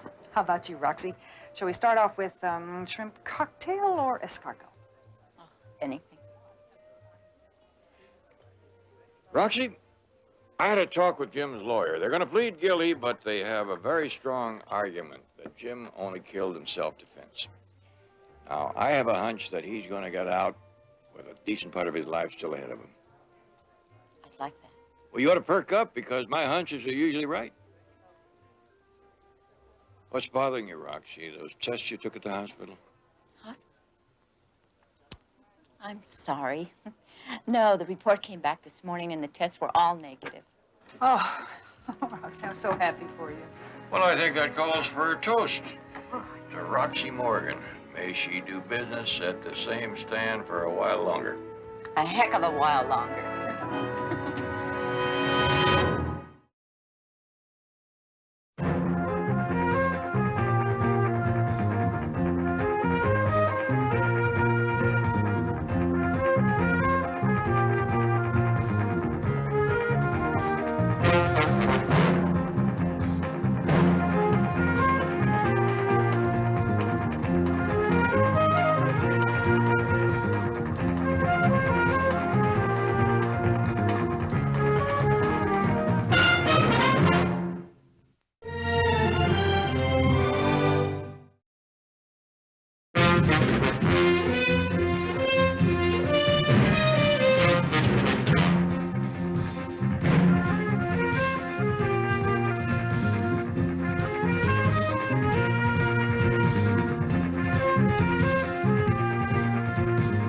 Barnaby Jones. Starring Buddy Ebsen. Also starring Lee Merriweather. With guest stars Gary Lockwood, Meg Foster. Tonight's episode, Blueprint for a Caper.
I like seeing a man dedicated to his job. What are you doing here? I told you never to come anywhere near this place. Come on, take it easy. No one saw me. I just want to make sure you got the plans. I told you I'd get them tonight. That's what I like about you, Clayton. Dependable. Like death and taxes. I wish I could say the same about you. Your undisciplined antics are going to ruin everything for us one day. Okay. I just got over anxious. I'm sorry. Look, I haven't got time. Who told you? What? You haven't got time.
on there a minute, Jeff. Let's see what you got here. My daddy used to have to tighten it all the time. Yeah, just like a pit stop. See how that feels. Great. Thanks, Mr. Jones. Mario Andretti, move over. Just one more thing I have to learn to do now. Repair race cars. Mrs. Larkin, according to all the reports, including the medical examiners, your husband's death was an accident. On the telephone, you indicated that you had some doubts. Why? I'm not really sure. It's more a feeling I have. Based on anything in particular? Shortly before Cleet's death, he began getting these mysterious phone calls. Mysterious? They'd come late at night, and if I answered, the caller would hang up. But if Cleet answered, there was always someone there, and Cleet would talk very softly to him, and as if he didn't want me to hear. Did you discuss these phone calls with him? He said it was my imagination, that the caller who hung up obviously had dialed the wrong number. What about the ones that stayed on the line? Business associates, customers who wanted to talk about policies and make claims. Well, Cleet always kept a very personal relationship with his customers, so I guess I believed him. But now you think that there may have been something else behind the phone calls? Yes, and late business meetings at night and long weekend trips to the Portland office. Ms. Larkin, in my line of work... Oh, I know what you're thinking, Mr. Jones. Another woman. That's not Cleet. We were very deeply devoted to each other. He loved me very much, and he loved his son. He would never be unfaithful to us. And there's more. A few days ago, I had to go into the basement to change a fuse, and when I was looking for the fuses, I accidentally came upon a metal box hidden behind some boards. There was a lot of money in that box, Mr. Jones, $70,000. It's a good bit of money to be lying around in the basement. Was there anything else in the box? Yes, a gun. Your husband? Cleet never had a gun in his life. He was afraid to have one around the house. That is curious. Mr. Jones, if Cleet's death wasn't what it appeared... You mean if it wasn't an accident? Yes. Then isn't it possible that we might also be in danger, Jeff and myself? Oh, Mr. Jones, please help me.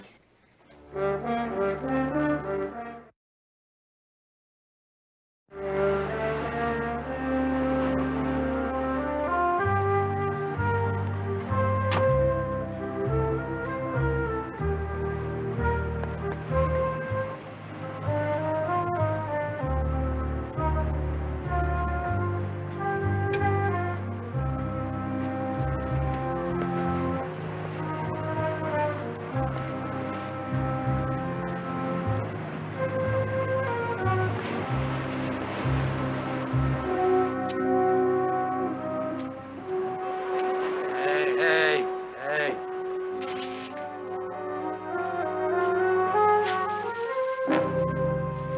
Welcome home.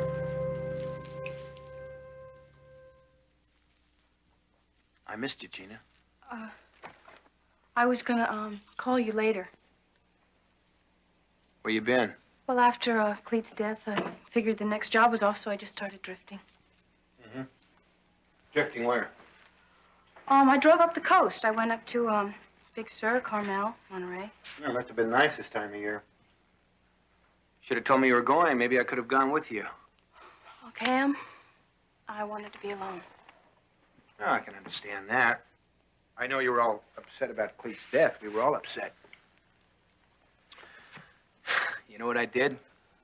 I went out and got drunk. Gina, I really laid one on in Cleet's memory. And I know you had a lot more memories of Cleet than I did. Isn't that right, baby? Cam, please. Ah, look, I don't blame you. And what's a pretty girl to do with her boyfriend in prison? She's got to find someone to take care of her. Cleet was there. He was like family, so you turned to him. How could you know I'd get out on a technicality? I mean, I might have been inside another 5 years. Gina, I liked Cleet. He was a good man. But he's gone now. And I'm back here. And it's just you and me again.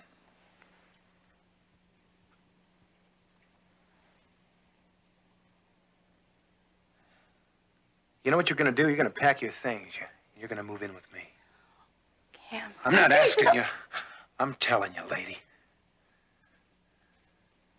Cam, I've been doing a lot of thinking. See, that's why I went away. I want out. Now, if you really love me, let me go. You're staying with me. We're going to get things right between us again, baby. When I kiss you, baby, you're going to feel it all the way down to your toes, the way you used to. You remember that, Gina? Do you? Yeah. Cam, look at it. It's just no good anymore. It's not there. Well, you better work at it. You hear me, baby? You better work at it real hard. We've got to start planning that next job. Better start packing. What job? The one we started working on last week when I got out. Yeah, but we don't have the plans. I mean, Clete was supposed to get them for us the night he had his accident. Well, he got them. Only I have them now. Well, see, how could you? You didn't meet with him. He never left the building. No. Oh, no, it wasn't an accident. You were there. It was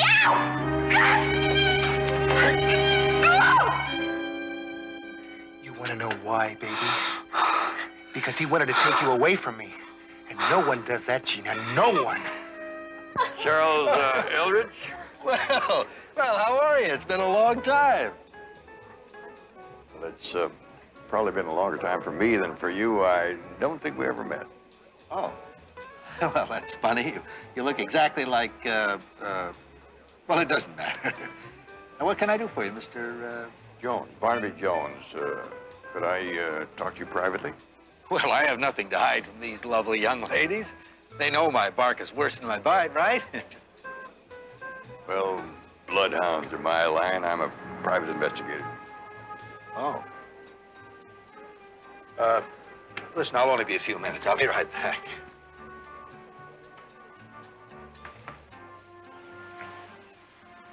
Well, what do you want to talk to me about? I understand you're a very close friend of Clete Larkin.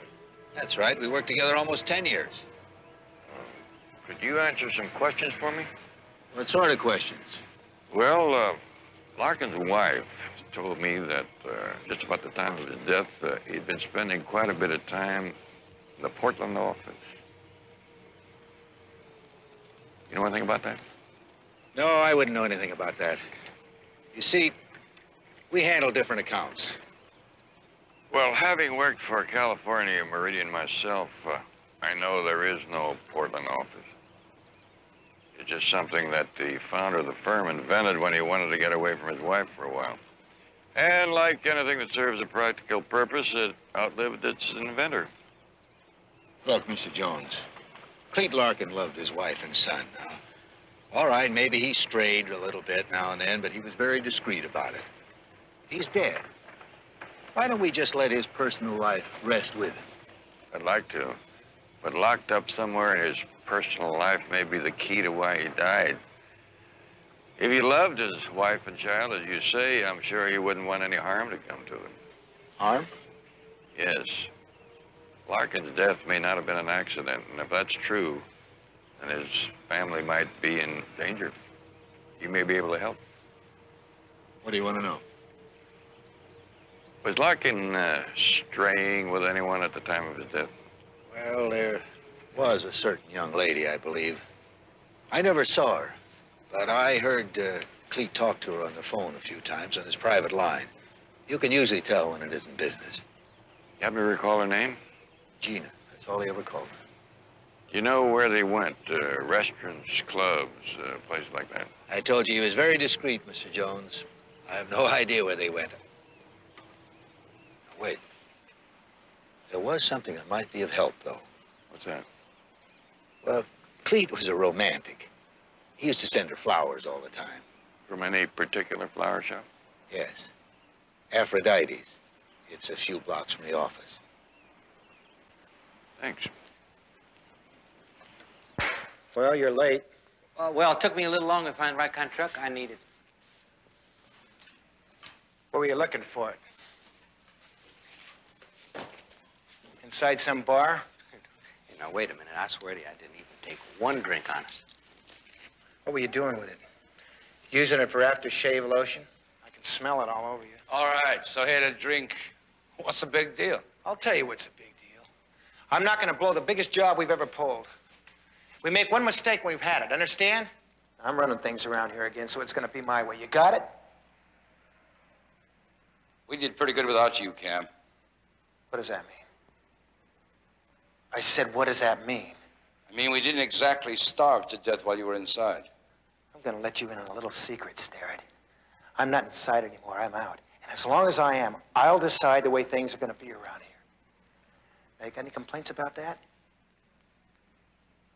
I didn't say I had any complaints. Good. But when you do, speak up, Starrett. It's the only way to get ahead in life. Okay, Holland, show me this truck. Come on. Yeah, okay.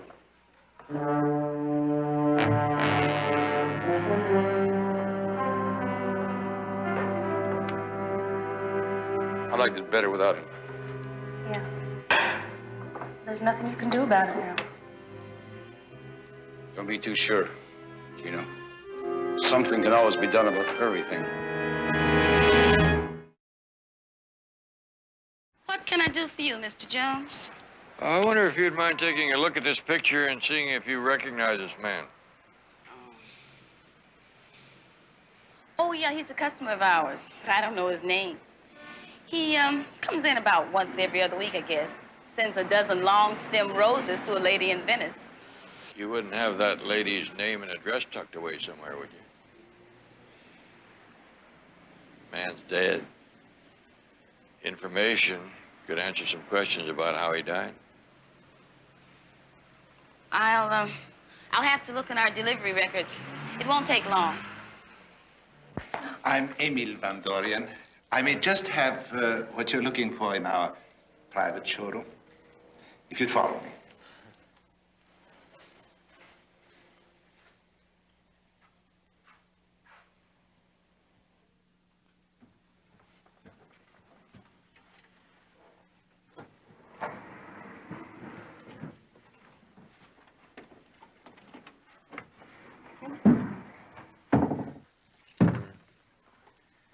Make yourselves comfortable.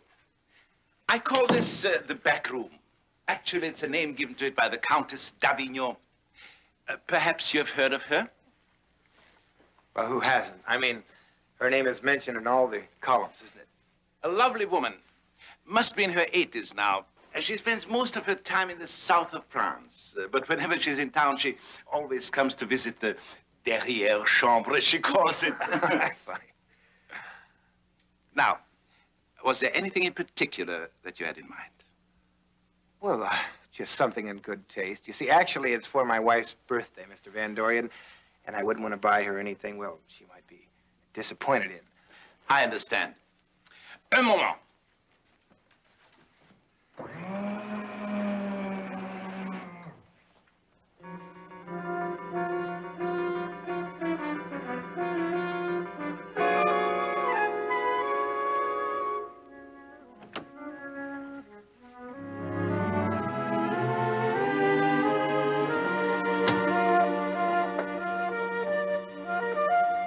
Now, let's see if there's anything here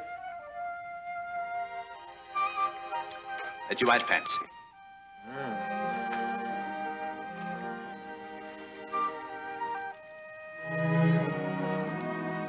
You like it, darling? It's exquisite.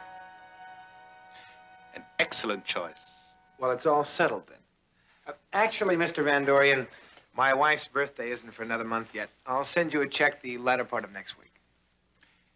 It's priced at $75,000. Whatever my baby wants. I'll put it away for you, Mr. Alexander. Timothy Alexander. Thank you, Mr. Alexander. Mrs. Alexander. It is a pleasure serving you.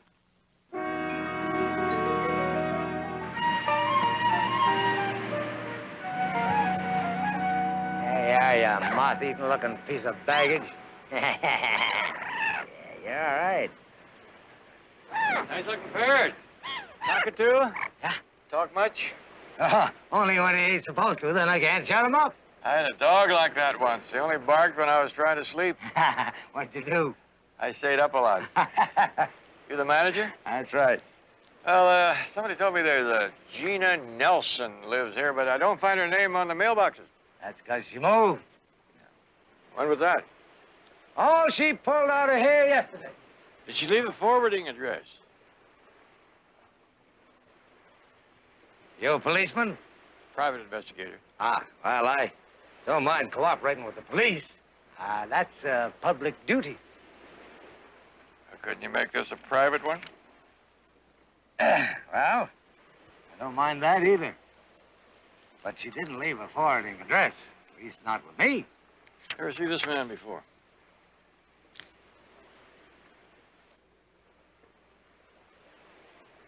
That's her boyfriend. I don't know his name, but I used to see him come and visit her. Sometimes he'd spend the whole weekend here. I was always kind of curious about him. What way? Well, he didn't seem to belong around here. He always wore a suit and tie and used to polish his shoes, too. You know. Tell you the truth, I always kind of had the feeling he was married, you know? Anyway, he seemed like a nice enough fella. At least a lot nicer than his friends. Who were they? A couple of real punks. They used to visit him, about once a week. I remember they were making a whole lot of noise one night. They were having a party or something, and I went up there to ask them to keep it quiet. I knew that was a mistake the minute I opened my mouth, but by then it was too late. The tougher of the two, I think they called him Doug. He hit me with a bottle. See here? Still got the scar. Anyway, Gina's boyfriend gave me $100 to get myself patched up. And that's why I say I think he was a nice enough fella. Did Gina have any other friends that you remember? Only one. A girl named Patty, something or another. Oh. She used to come and pick up Gina sometimes. I think they worked together. Where'd they work? I don't know, but I do know something. Nice to meet a true believer in the private enterprise system. Both girls always wore costumes to work. What kind of costume? Like the old-time sailors used to wear, you know? Only a whole lot sexier.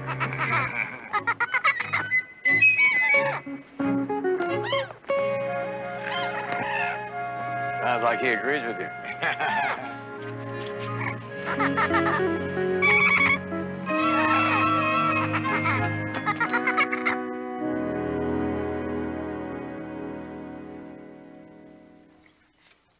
Oh, Sterrett, you better not let Cam smell that on your breath. You know how he is about the juice. I'm not afraid of Cam. Sure you're not. You just wait and see. Buddy, I'm all eyes. Hey, you're a real fine artist, fella. What's the matter with him? Nothing. Well, sure there is. Come on, get it off your chest, Sterrett. Make you feel better.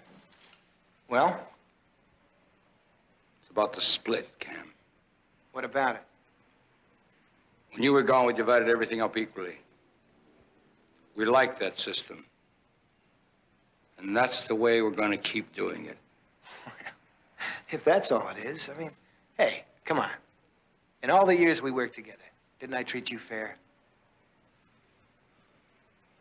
Just so you know, that's how it's going to be. I know how it's going to be.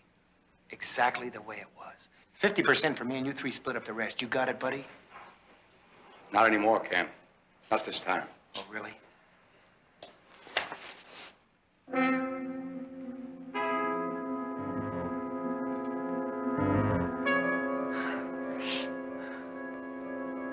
Why so jumpy, Sterrett?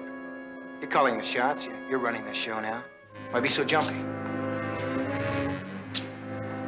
What do you think, Holland? We got a new boss now. Jumpy Doug Sterrett. Funny, isn't it? Don't you think it's funny, Holland? How about about you, Steve. You think it's funny? Because I'll tell you, Jumpy Doug Stewart, it's about the funniest thing I've ever heard.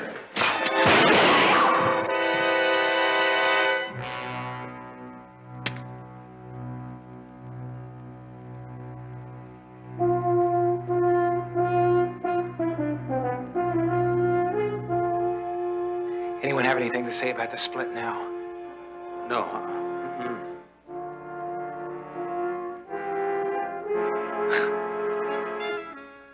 Okay. Now let's get rid of her. Come on.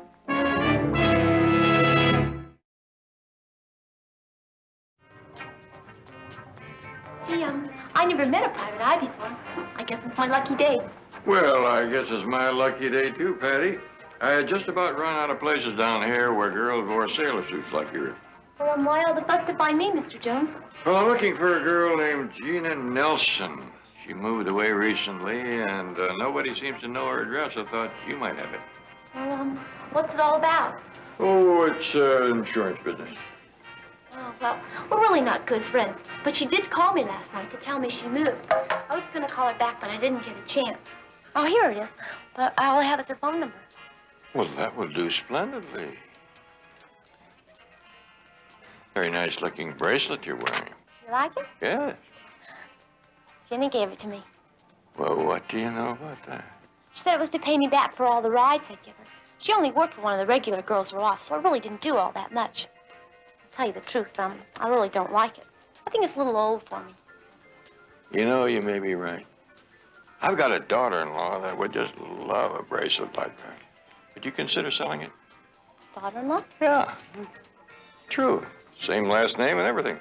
Oh, you don't have to prove anything to me. What'd you say to $25? I'd say that, you just bought yourself a bracelet. Well, thank you. Oh, you're welcome. And I hope your daughter-in-law likes it. She's also my secretary. Oh, they usually are.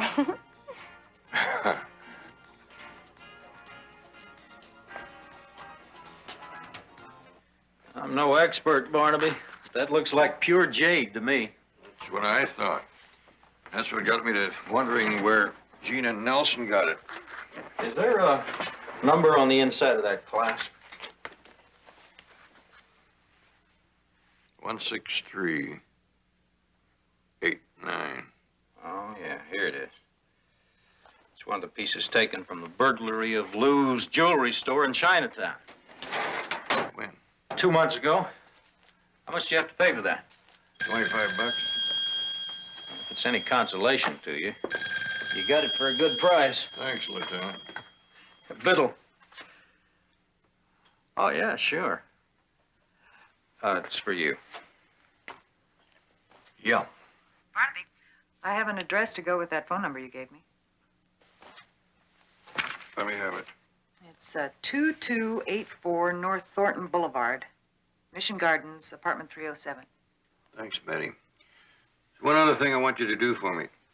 Check out California Meridian Insurance, see if they were carrying a theft policy for Lou's jewelry store in Chinatown. And if they were, check out any other burglaries that they paid off on in the last 6 months. All right, I've got it. Barnaby, do you think there's a tie-in between the two? Would you like to buy back that question?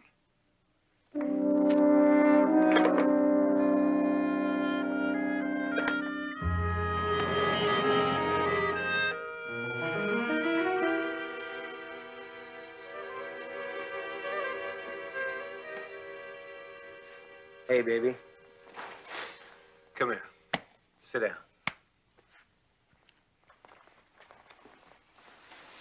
Tell me, did you really like that necklace you picked out at Van Dorian? It was pretty. And it's yours. No, I mean it. You deserve to have nice things like that. You know what I mean, baby? And where we're going, you'll be able to wear them. Once we finish the jewels, we're going to travel to all the right places. We're going to be just like that couple we pretended to be at Van Dorian's. Only this time we're going to have a little money in our pockets. How does that sound? Huh? Do I get a little kiss? Hey, you can do better than that. Who is it? Gina Nelson? 1 second, please.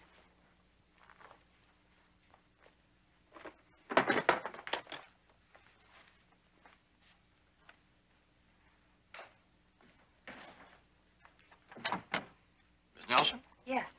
I'm Barnaby Jones, private investigator. Could I talk to you for a minute? What about? I was hired to look into the death of Clete Larkin. I understand you're a friend of his. Well, yes, I knew him. A very good friend, I understand. He used to bring you flowers and come to see you and even spend the weekend in your apartment in Venice. Well, Mr. Jones, I mean, these things do happen. We're not living in the Dark Ages. Well, I'm sure they did happen in the Dark Ages and probably about the same way. Who are you working for? California Meridian Insurance. Mr. Larkin carried a rather large accident policy. Since falling down an elevator shaft is kind of a remote possibility, they feel that it might have been something other than an accident, thereby relieving them of their liability. Well, like what? Suicide? Well, why are you coming to me? Well, there's an old saying that sometimes what a wife doesn't know, the other woman does. Did Clete Larkin seem depressed lately? Well, yes, he did seem upset about his work, and, And what? well, I'm afraid that some of his depression had to do with me. You see, I told him I didn't want to see him anymore. He offered to get a divorce from his wife, but I didn't want him to do that. So I had to tell him that I didn't love him anymore, that it was fun while it lasted, but it was over. He took it hard. Yes, but I don't think that Clete would take his own life.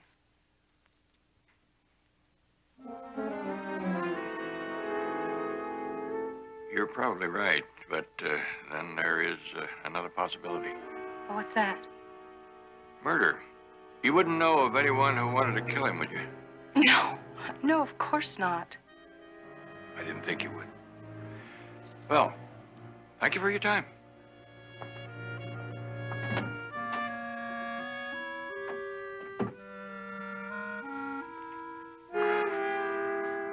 He knows something.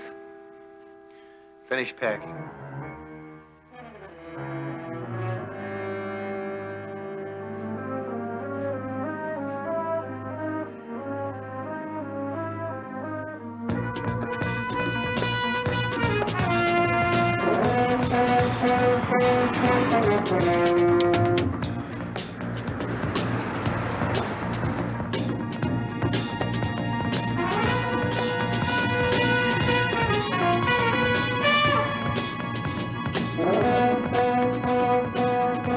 It's following us. Don't turn around.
I'm sorry the secretary hasn't gotten here yet.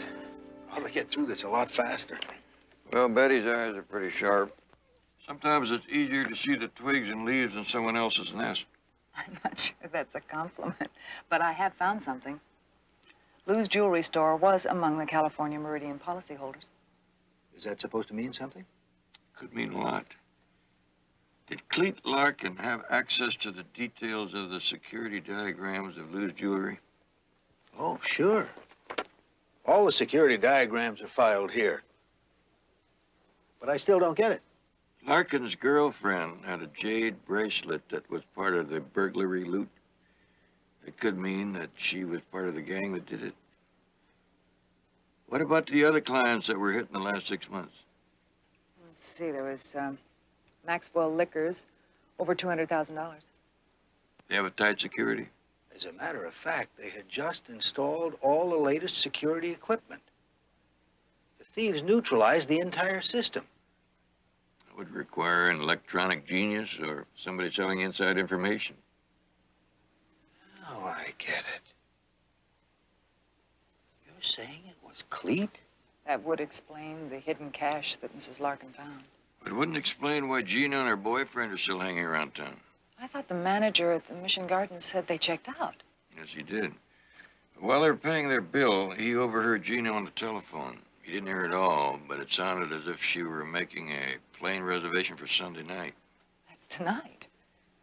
If I were in their shoes, I wouldn't have stayed around for sunrise this morning. Unless you had another security diagram you wanted to cash in on. You think they're planning another robbery? It's Sunday. Most stores are as deserted as they are at night. Since they can bypass their alarm system, I'd say they would have a pretty good shot at it. A lot better than any chance we'll have of picking their target out of all these files. Well, we're gonna try. What time Miss Dolan say she was coming in? Oh, any minute now.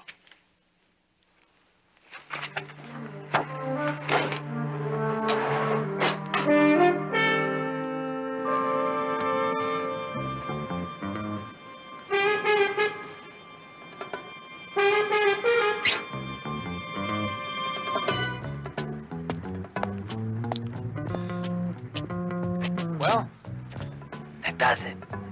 Let's go.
Just remember, we haven't got all day.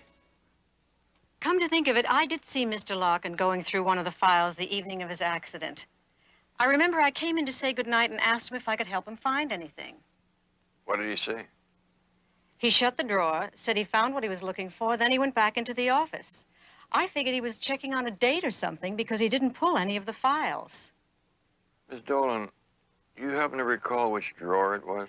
Yes, I'm sure I do. This one.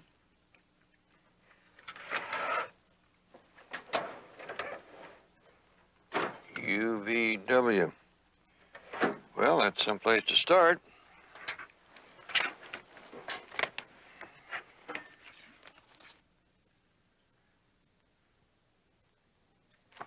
What's taking so long? I'm almost finished. Doug would have had it done by now. Well, you should have thought of that when you killed him. All I have to do is set this cap. It's payday.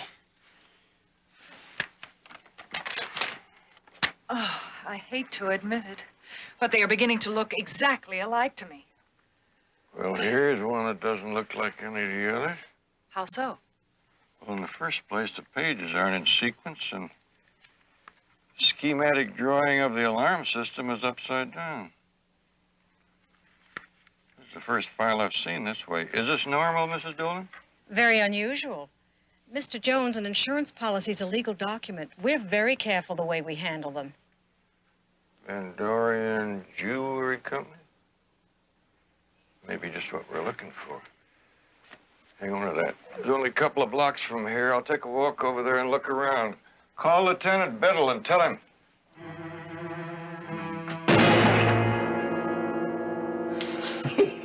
Son of a gun. Wait a minute. What'd I tell you, Ken? Yeah, I'm proud of you.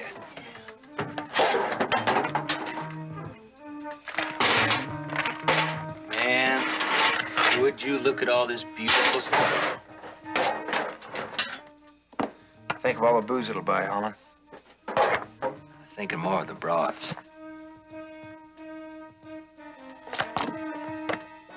It's beautiful. You ever see anything like that? Hurry up. Yeah.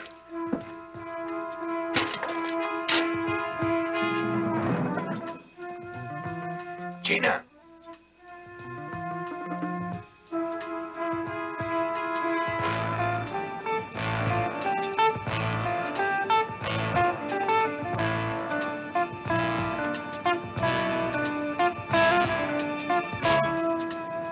Happy birthday, baby.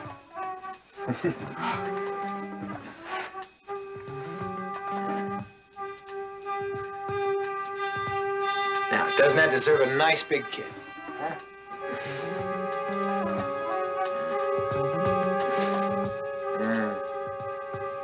That's more like it. You got everything?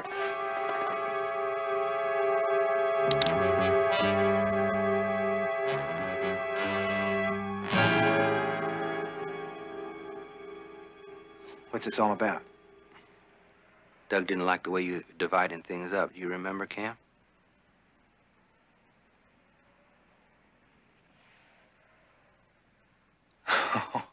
So you two got your heads together. Well, all right. All right, you win. We split everything equal. There's enough there to make us all rich. Only you want more, right, baby?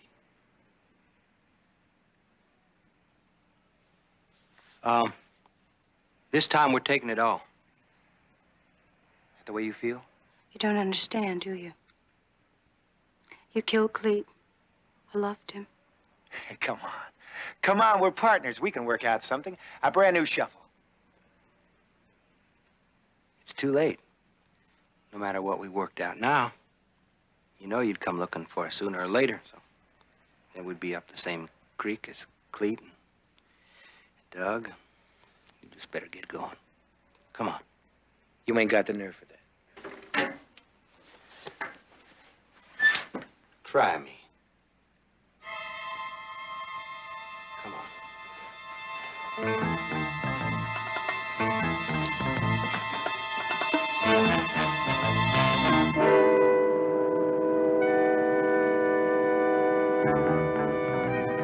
Come on, girl. Put this in the truck. Hey, God.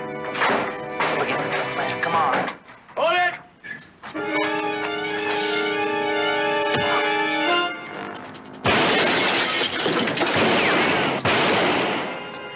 Jewelry is not worth dying for.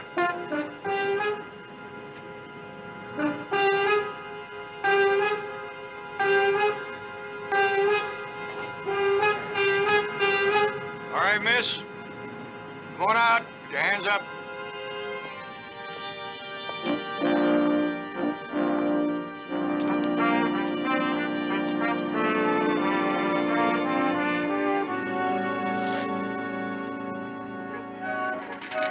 A little bird told me that you like racing. Is it a real one? Sure is. Try it on. Oh, is that handsome? Come on, I'll show you how fast I can go. Wait a minute, not too fast. Lot to be thankful for, Ms. Larkin. If you Beautiful day, fine young son. Those are no small blessings, Mr. Jones. Just keep counting them.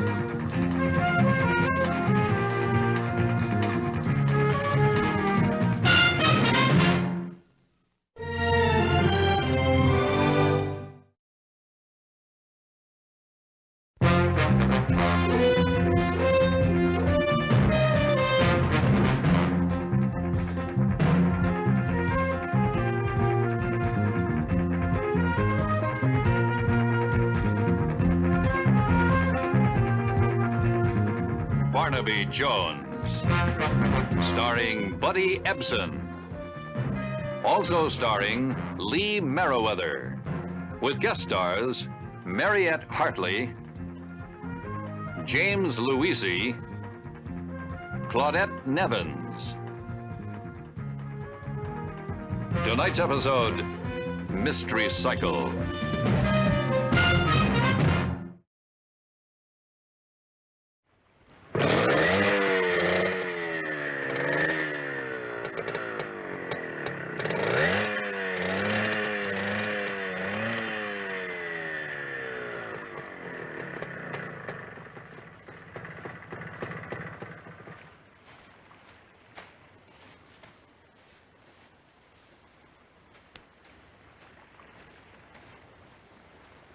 All set? Yeah. Mr. Yeager, you gonna take those rages again today? Why not? Boss allowed to play.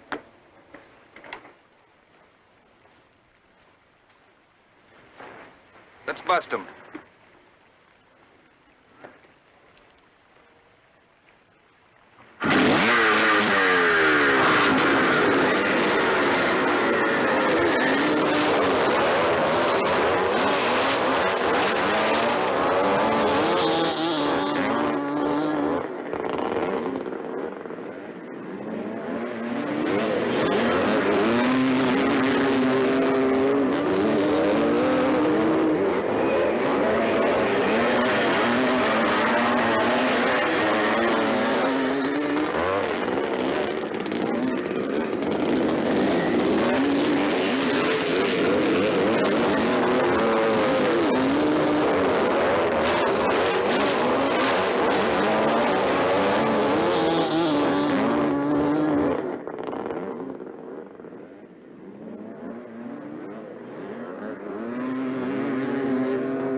morning. Is Miss Yeager in? I'm Barnaby Jones.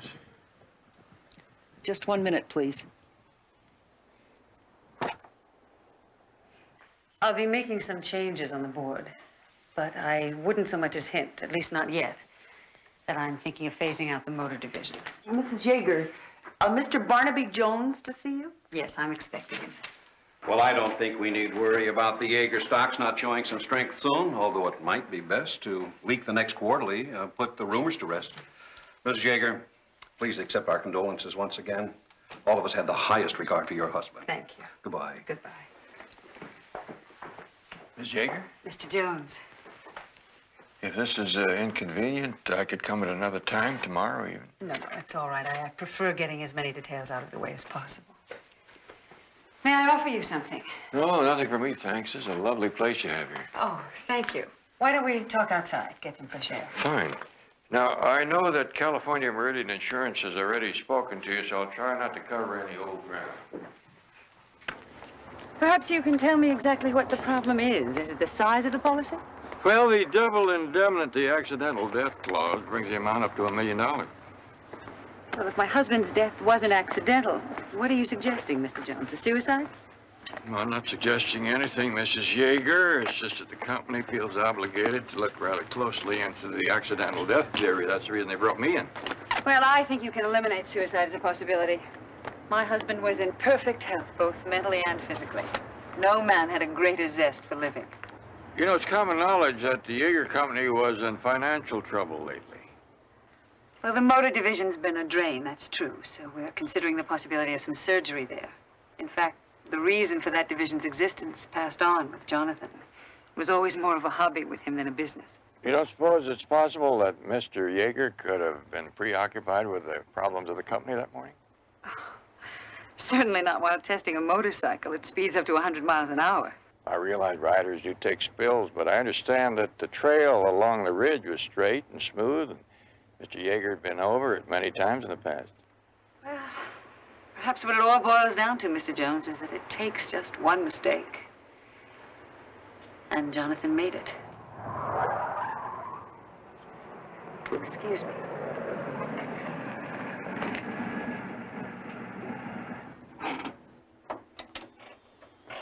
Francis? Carolyn. Oh, I wish you'd called or wired or something. I'm sorry I've been in such a state of shock. I just happened to see a tiny mention of it in the San Francisco papers. Well, I'm glad you're here. Mr. Jones, this is my sister, Carolyn Lacey. How do you do? Mr. Jones. I think I'll be leaving now, Mrs. Yeager. If you don't mind, I'll stop by your motor division, maybe talk to some of the men who are with your husband. That'll be fine. Steve Rollins is in charge there now. He'll give you whatever help you need. Thank you very much. Nice meeting you, Miss Lacey.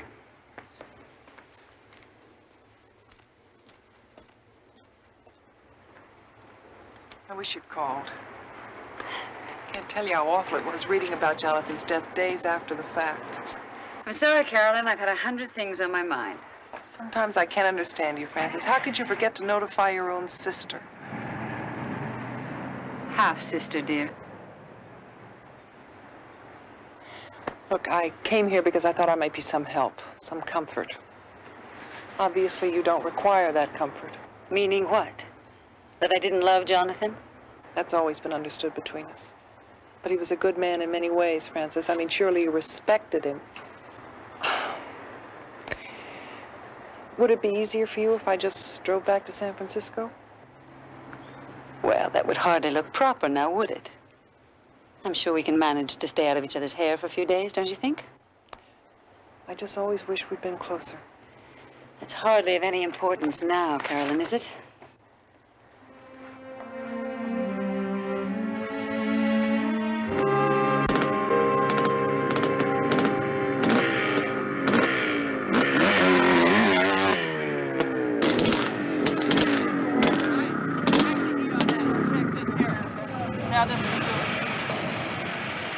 Now, as far as you can figure, your position was right there.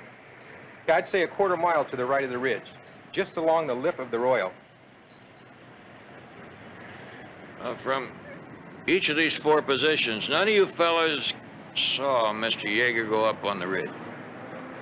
Well, you know, out there testing bikes, it's kind of hard to keep track of anybody. You're too busy trying to handle your own machine. Joe, you weren't on the left side of me, but ahead and to the right. No. I hit sand right here and almost flipped into the arroyo. That was to the left of you. No, I saw you to his right, too. You were wearing a black helmet, right? Come on, man. I had a mouthful of sand. You're going to tell me that I wasn't to the west of the arroyos? You two are both wrong. I can vouch for Joe riding on the left. No, not on my left. Well, exactly where did you see me then? Here, may I? Sure. Right here. Now, how could I be over there when I saw at least two of you guys just to the east of me just minutes before the accident?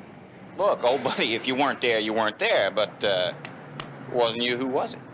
I don't know.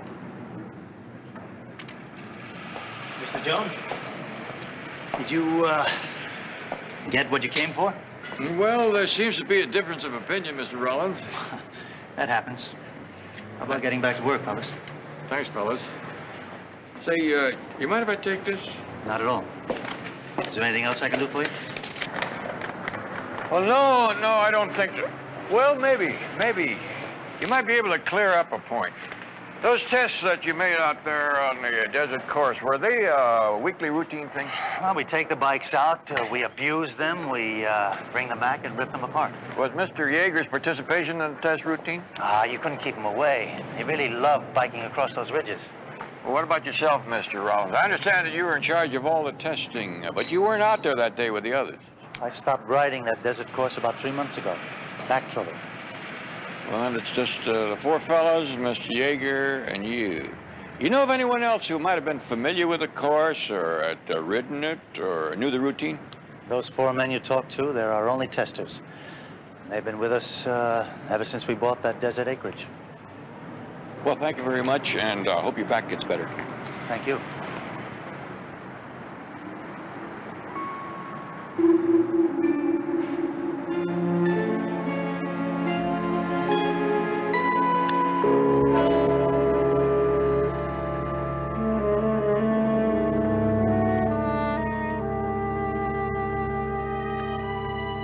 I must have gone through 6 pounds of financial reports this afternoon.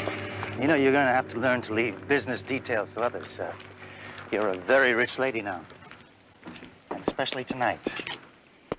I don't want you preoccupied with business details. You promise? I promise.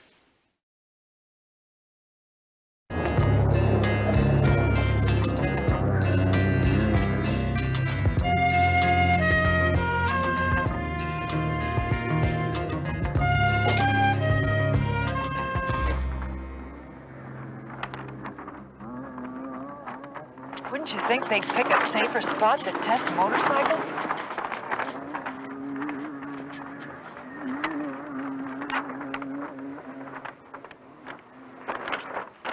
Eddie, I'm puzzled. I can't understand why the 4 test drivers can't agree on their positions just before the accident. Now, 2 of them out there claim that they saw Joe Scully right here. He's wearing a black helmet, and they swear they saw him. Right here. Scully says he was out there. He's backed up by number 4 down there. That's a discrepancy of over a mile. And my first instinct was that somebody wasn't telling the truth. That would be such a clumsy lie.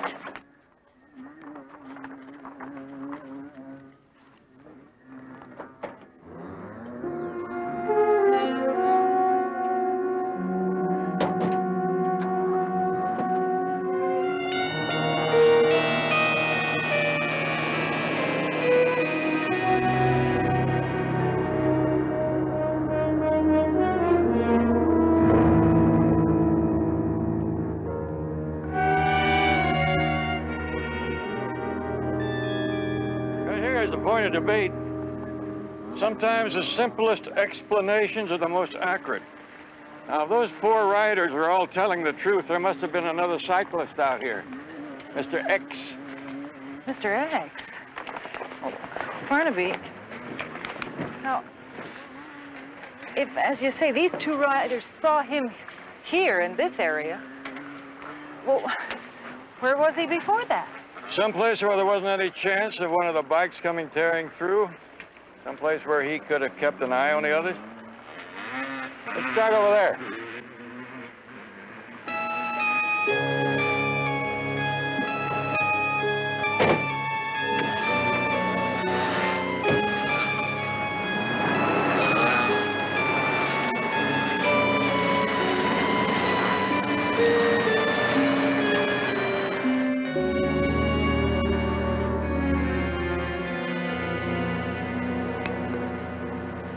Several days old, at least.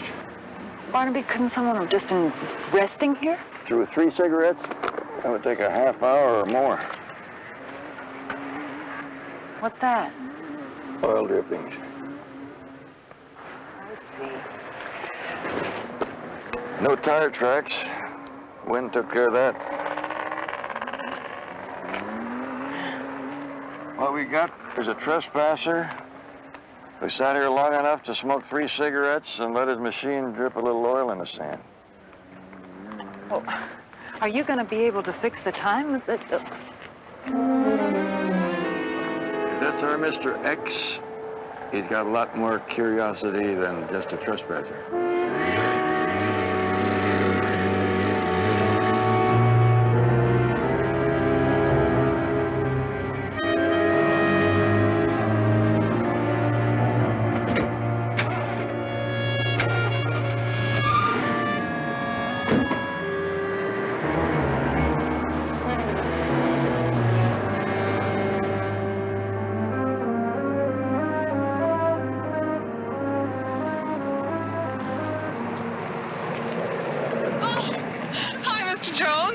Good morning, John. Oh, I gotta get my 2 miles in every day or go to bed with a guilty conscience. Well, would your conscience permit accepting a lift at this point? If it didn't, it'd be in for an argument.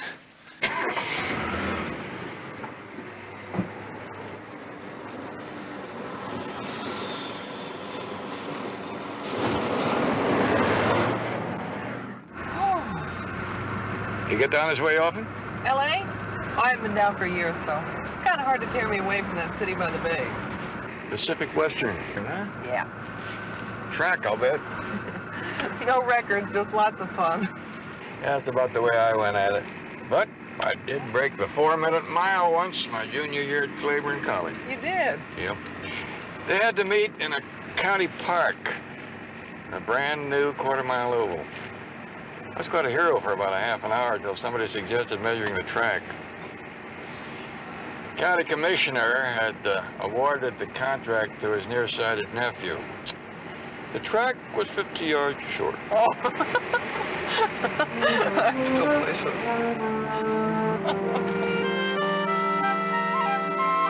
The housekeeper said she hadn't heard from Frances either. Can't imagine where she spent the entire night.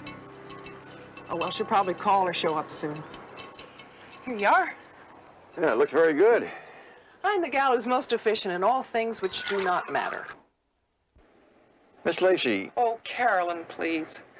I'm not a women's liver, but the miss at my age is something less than complimentary. I wouldn't say that. I was just wondering whether you might have some information that Mr. Yeager had trouble with one of his employees lately. No, I never heard anything like that. What about his relationship with your sister?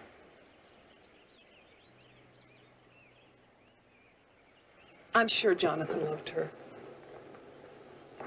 For Frances, I don't think she'll ever change. She wants what she wants, she gets it, she grows tired of it, and goes on to something new. Sounds to me like you suspect something more than an accident. Well, I can't dismiss that possibility. Then, in fairness to Jonathan, I must tell you that he had become concerned about something in the last 6 months. He spent a lot of time in San Francisco. We'd sometimes have dinner together. I guess you know that he and I were something more than just friends. I didn't know that. It's a long time ago. Almost 7 years. Oh, I've kind of gotten used to playing second fiddle where Frances is concerned. Even as kids. She always ended up with the nicest toy or be on my father's knee just when I wanted to be. Anyway, Jonathan said that he and Frances were having friction. I think he knew she was having an affair. Did he mention the man's name? No. He did say that he thought it might be somebody close to him in the company.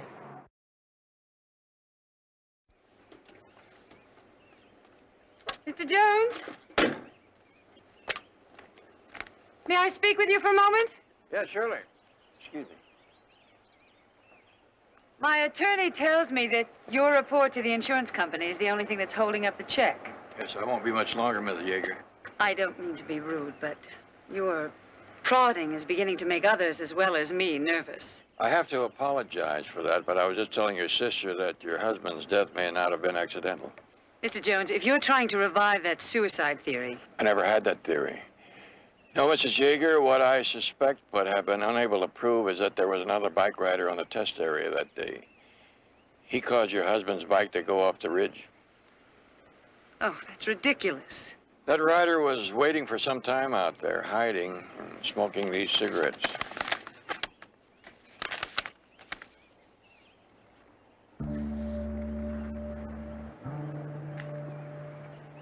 You know anyone who smokes brown cigarettes like that? No, I don't. Well, thank you very much. Bye.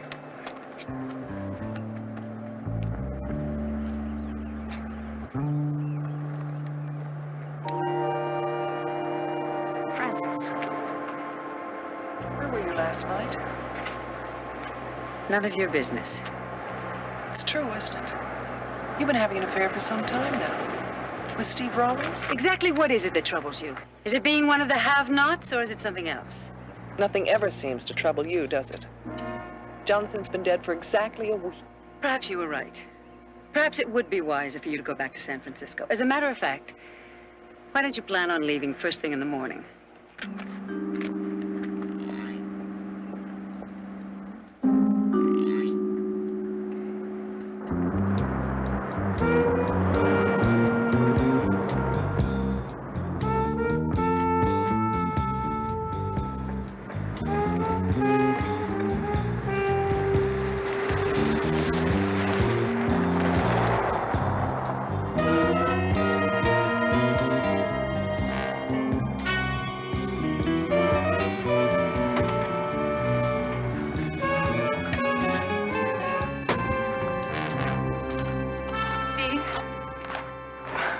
Hi, beautiful.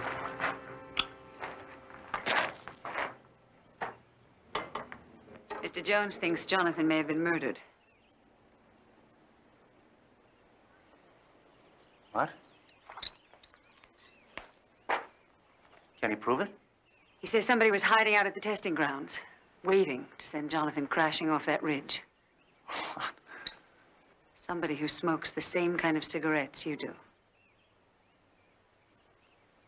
Where did you go that day, Steve, after you left me? Biking along the coast, testing a new needle valve. Hey, wait a minute, honey. These cigarettes are found all over town. Besides, how long do you have to know me? Hmm? Don't you know me well enough? Hmm? I'm sorry, darling. I just felt sick when I saw those cigarettes. You know what I think? Friend Jones is just trying to convince the insurance company that he's worth the fee. Wrong theory, gentlemen, but I was in there pitching. You know what I mean? Good days ahead, honey.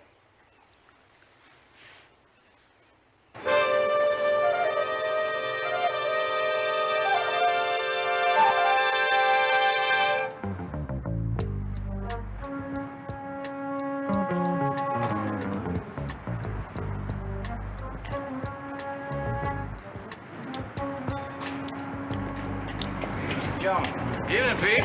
Mr. Rollins around? I don't know if he's gone home or not. You might look back by his desk there, though. Thanks, I'll try there.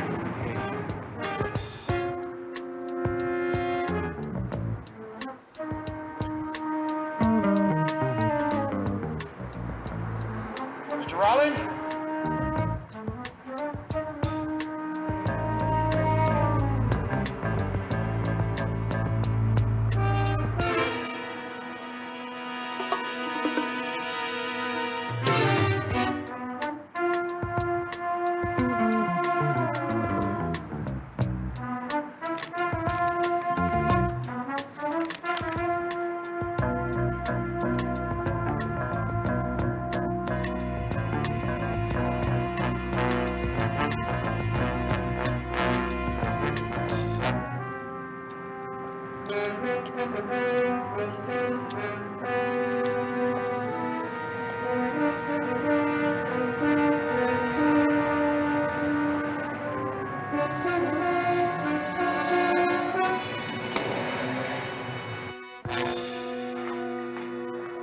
all, Mrs. Yeager? Yes, that's fine for tonight. Thank you. Good night. Good night.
Steve?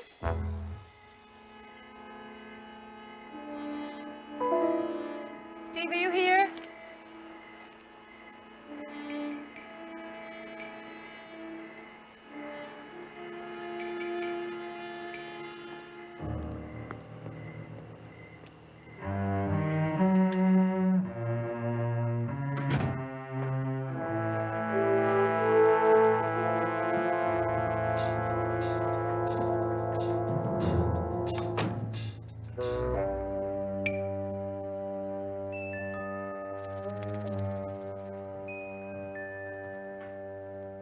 Who's there?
Francis? Are you home?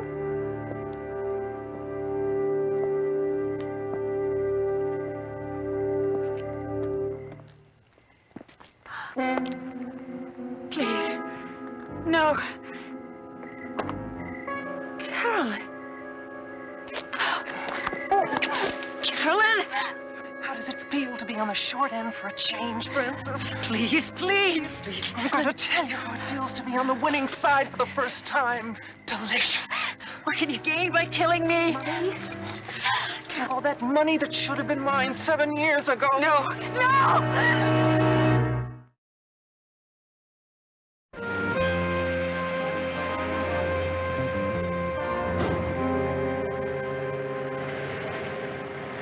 Morning, Mr. Rollins. Morning. Called your apartment several times last night, but you weren't in. I was out riding. What did you want? You know, watching the way those cycles bounce around out there, you'd think they'd all come in total wrecks. It's the whole point behind it. You have special equipment on each bike? I notice the oil has a kind of a special tint. We use synthetic oil with a vegetable base. We're just experimenting with one of our refinery products. All the bikes use the same kind of oil? Yes. Mr. Jones, you're not interested in vegetable oils. Let's get to the point. Like, what kind of cigarettes do I smoke? Well, I think that we can charge that down to coincidence as long as you can explain and account for your time during the day that Mr. Yeager was killed. I was testing this bike along the coast. Next. All day? You got it. You didn't even stop anywhere for gasoline? All right, all right. I was with a woman part of the day. And you're not getting her name. Would it be the same woman who said she didn't recognize the kind of cigarette you smoked? Goodbye, Mr. Jones. Oops, sorry. That's clumsy of me. I'll clean it. Just let it be.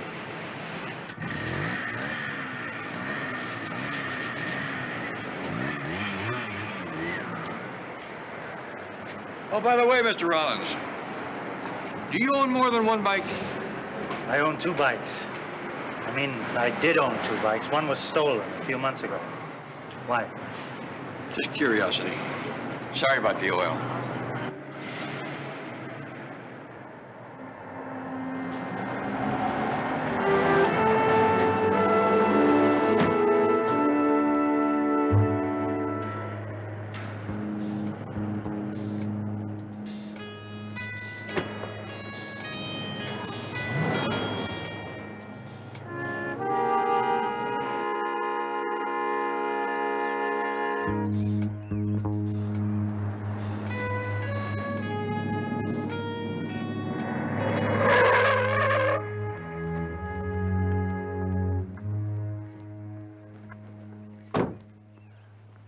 That was a close one. I should have been watching.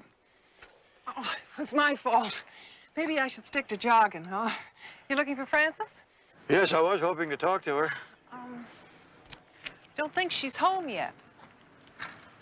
Mr. Jones, there's something very peculiar going on. Like what? I don't know, it's hard to explain, but I think I can name the man that Frances has been seeing. At least I saw them together one night, and the relationship was more than friendly. Steve Rollins? Yes, I've met him. Well, it didn't take much imagination to know she was expecting him last night. What makes you say that? Oh, about 7 o'clock, she asked me what I was planning to do that evening. I said nothing. She suggested that I take in a movie at the Village. I took the hint and got home at about midnight. But she was gone. I don't know. It's just all very strange. Miss Lacey! The police just called. On the beach. Mrs. Yeager. Oh, God.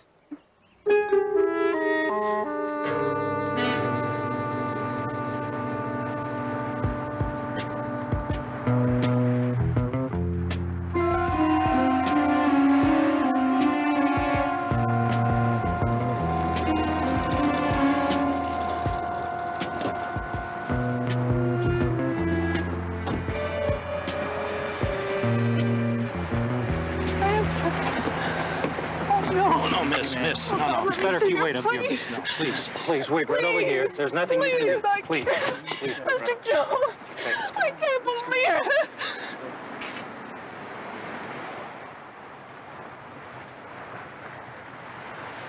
From the looks of things, I'd say it happened sometime last night, but I'll wait for the coroner's report. That's a pretty dangerous curve, but that lady has lived in this neighborhood for years. What happened? What happened? Frances?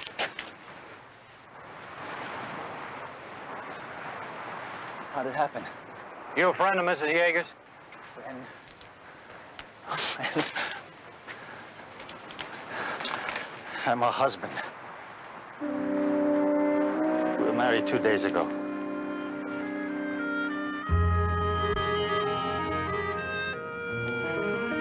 Didn't find anything over there. Let's take a look over here. I'm getting tired of hearing about those cigarettes. Mr. Rollins, let me tell you again that you don't have to answer my questions at all. I didn't say I wouldn't cooperate. But those cigarette stubs that Jones found, they could have belonged to anybody. All right, let's get back to this secret marriage. Francis wanted it that way. We were going to have a church ceremony after a reasonable amount of time. You and Mrs. Yeager, before Mr. Yeager's death. She was ready to ask for a divorce. Barnaby, what time did you say you made those phone calls to Mr. Rollins' apartment? Between 8 and 10 o'clock that evening. I got back around 11 o'clock. But you can't account for the time except for saying that you were out somewhere riding a bike. That's right. I set Thursday evenings aside so I could night test the bike we've been modifying for the past 4 months. I sent those reports to our Dayton engineers every Friday morning. Now you can check the company records.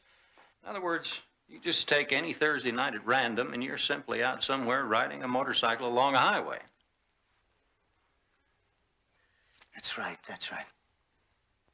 Well, now, didn't you tell Mr. Jones that a back injury prevents you from riding? Only on the desert course, I believe, is the way Mr. Rollins put it. I don't have a problem with a normal run. Now, let's get back to the day Jonathan Yeager was killed. I was with Francis. Can you verify it? No, we were alone. Found it in the garden, Lieutenant. Appears to be blood-stained and has the initial R on it. Did you say R? That's right. We'll get it to the lab and have them check it for latent prints. Of course there's going to be prints on it. That's mine. Don't you see there's my mark on it? It's been taken from my house. Don't you see I'm being framed? I'm not saying anything from here on. My lawyer will do the talking for me.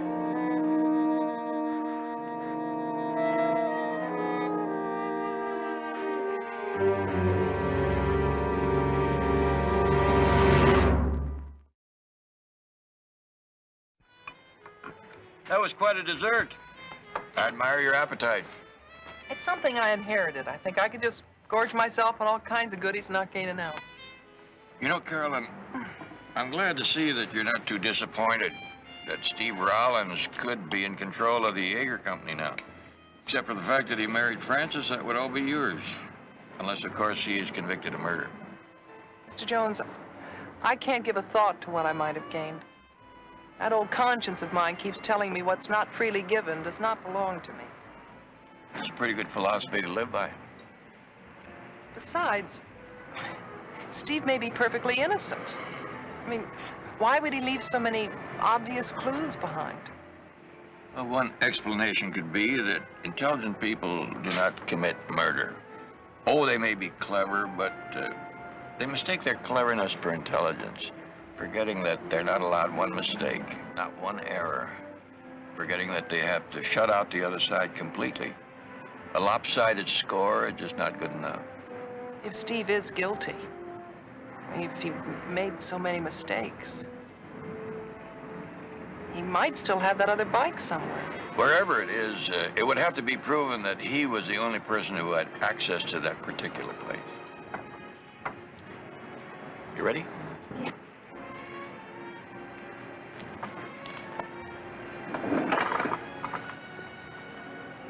Yeah, looks like Steve Rollins is home scot-free. The first thing he would do would be to get rid of that... Wait a minute. Why would he get rid of it? He didn't know until after he was arrested that we could match the oil samples from the drippings of the bike. I've got a thought. This affair between Steve and Francis has been going on for some time. I mean, where would they have been meeting? Yeah, I see what you mean. They couldn't use his apartment. His bike riders might come charging in any moment. And I can't imagine Francis going in and out of motels. Yeah, hideaway? Yeah, he could have kept the other motorcycle there. Sure something to think about. That'd be like finding the proverbial needle in the haystack, right? Thanks for everything. Give my love to San Francisco. I will. Bye-bye.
You'll be needing a lift back. Thought I'd save you the trouble of calling a cab from the highway. When'd you learn about the house? Yesterday, telephone number's in your sister's address book. You're right, Mr. Jones. Got to be a game. I forgot no errors allowed.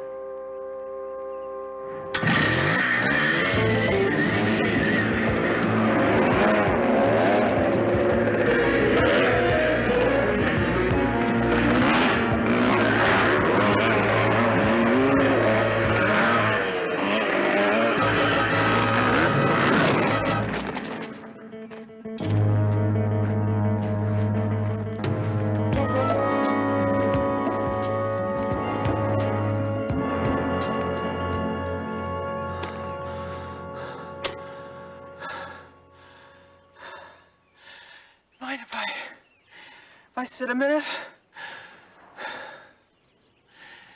Did you know it was me all along? Not until they found that wrench in the garden. After that, Lieutenant Biddle and I decided not to look at convenient clues and just start looking for the one who would profit most. It's as simple as that, huh? Not quite. Remember the day you were riding your bike and we almost ran into each other? I couldn't get that out of my mind all day. The way you handle your bike like you were born on one. We checked the dirt motorcycle tracks in San Francisco. They knew Carolyn Lacey. The one who always rented the highest powered motorcycle and drove it like a fanatic. One track owner said like she was training for the race of her life.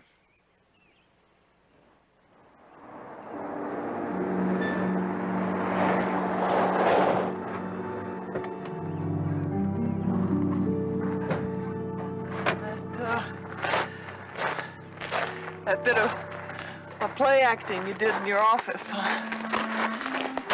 You must feel pretty smug about it all, huh? No, as a matter of fact, I feel pretty sad about it all.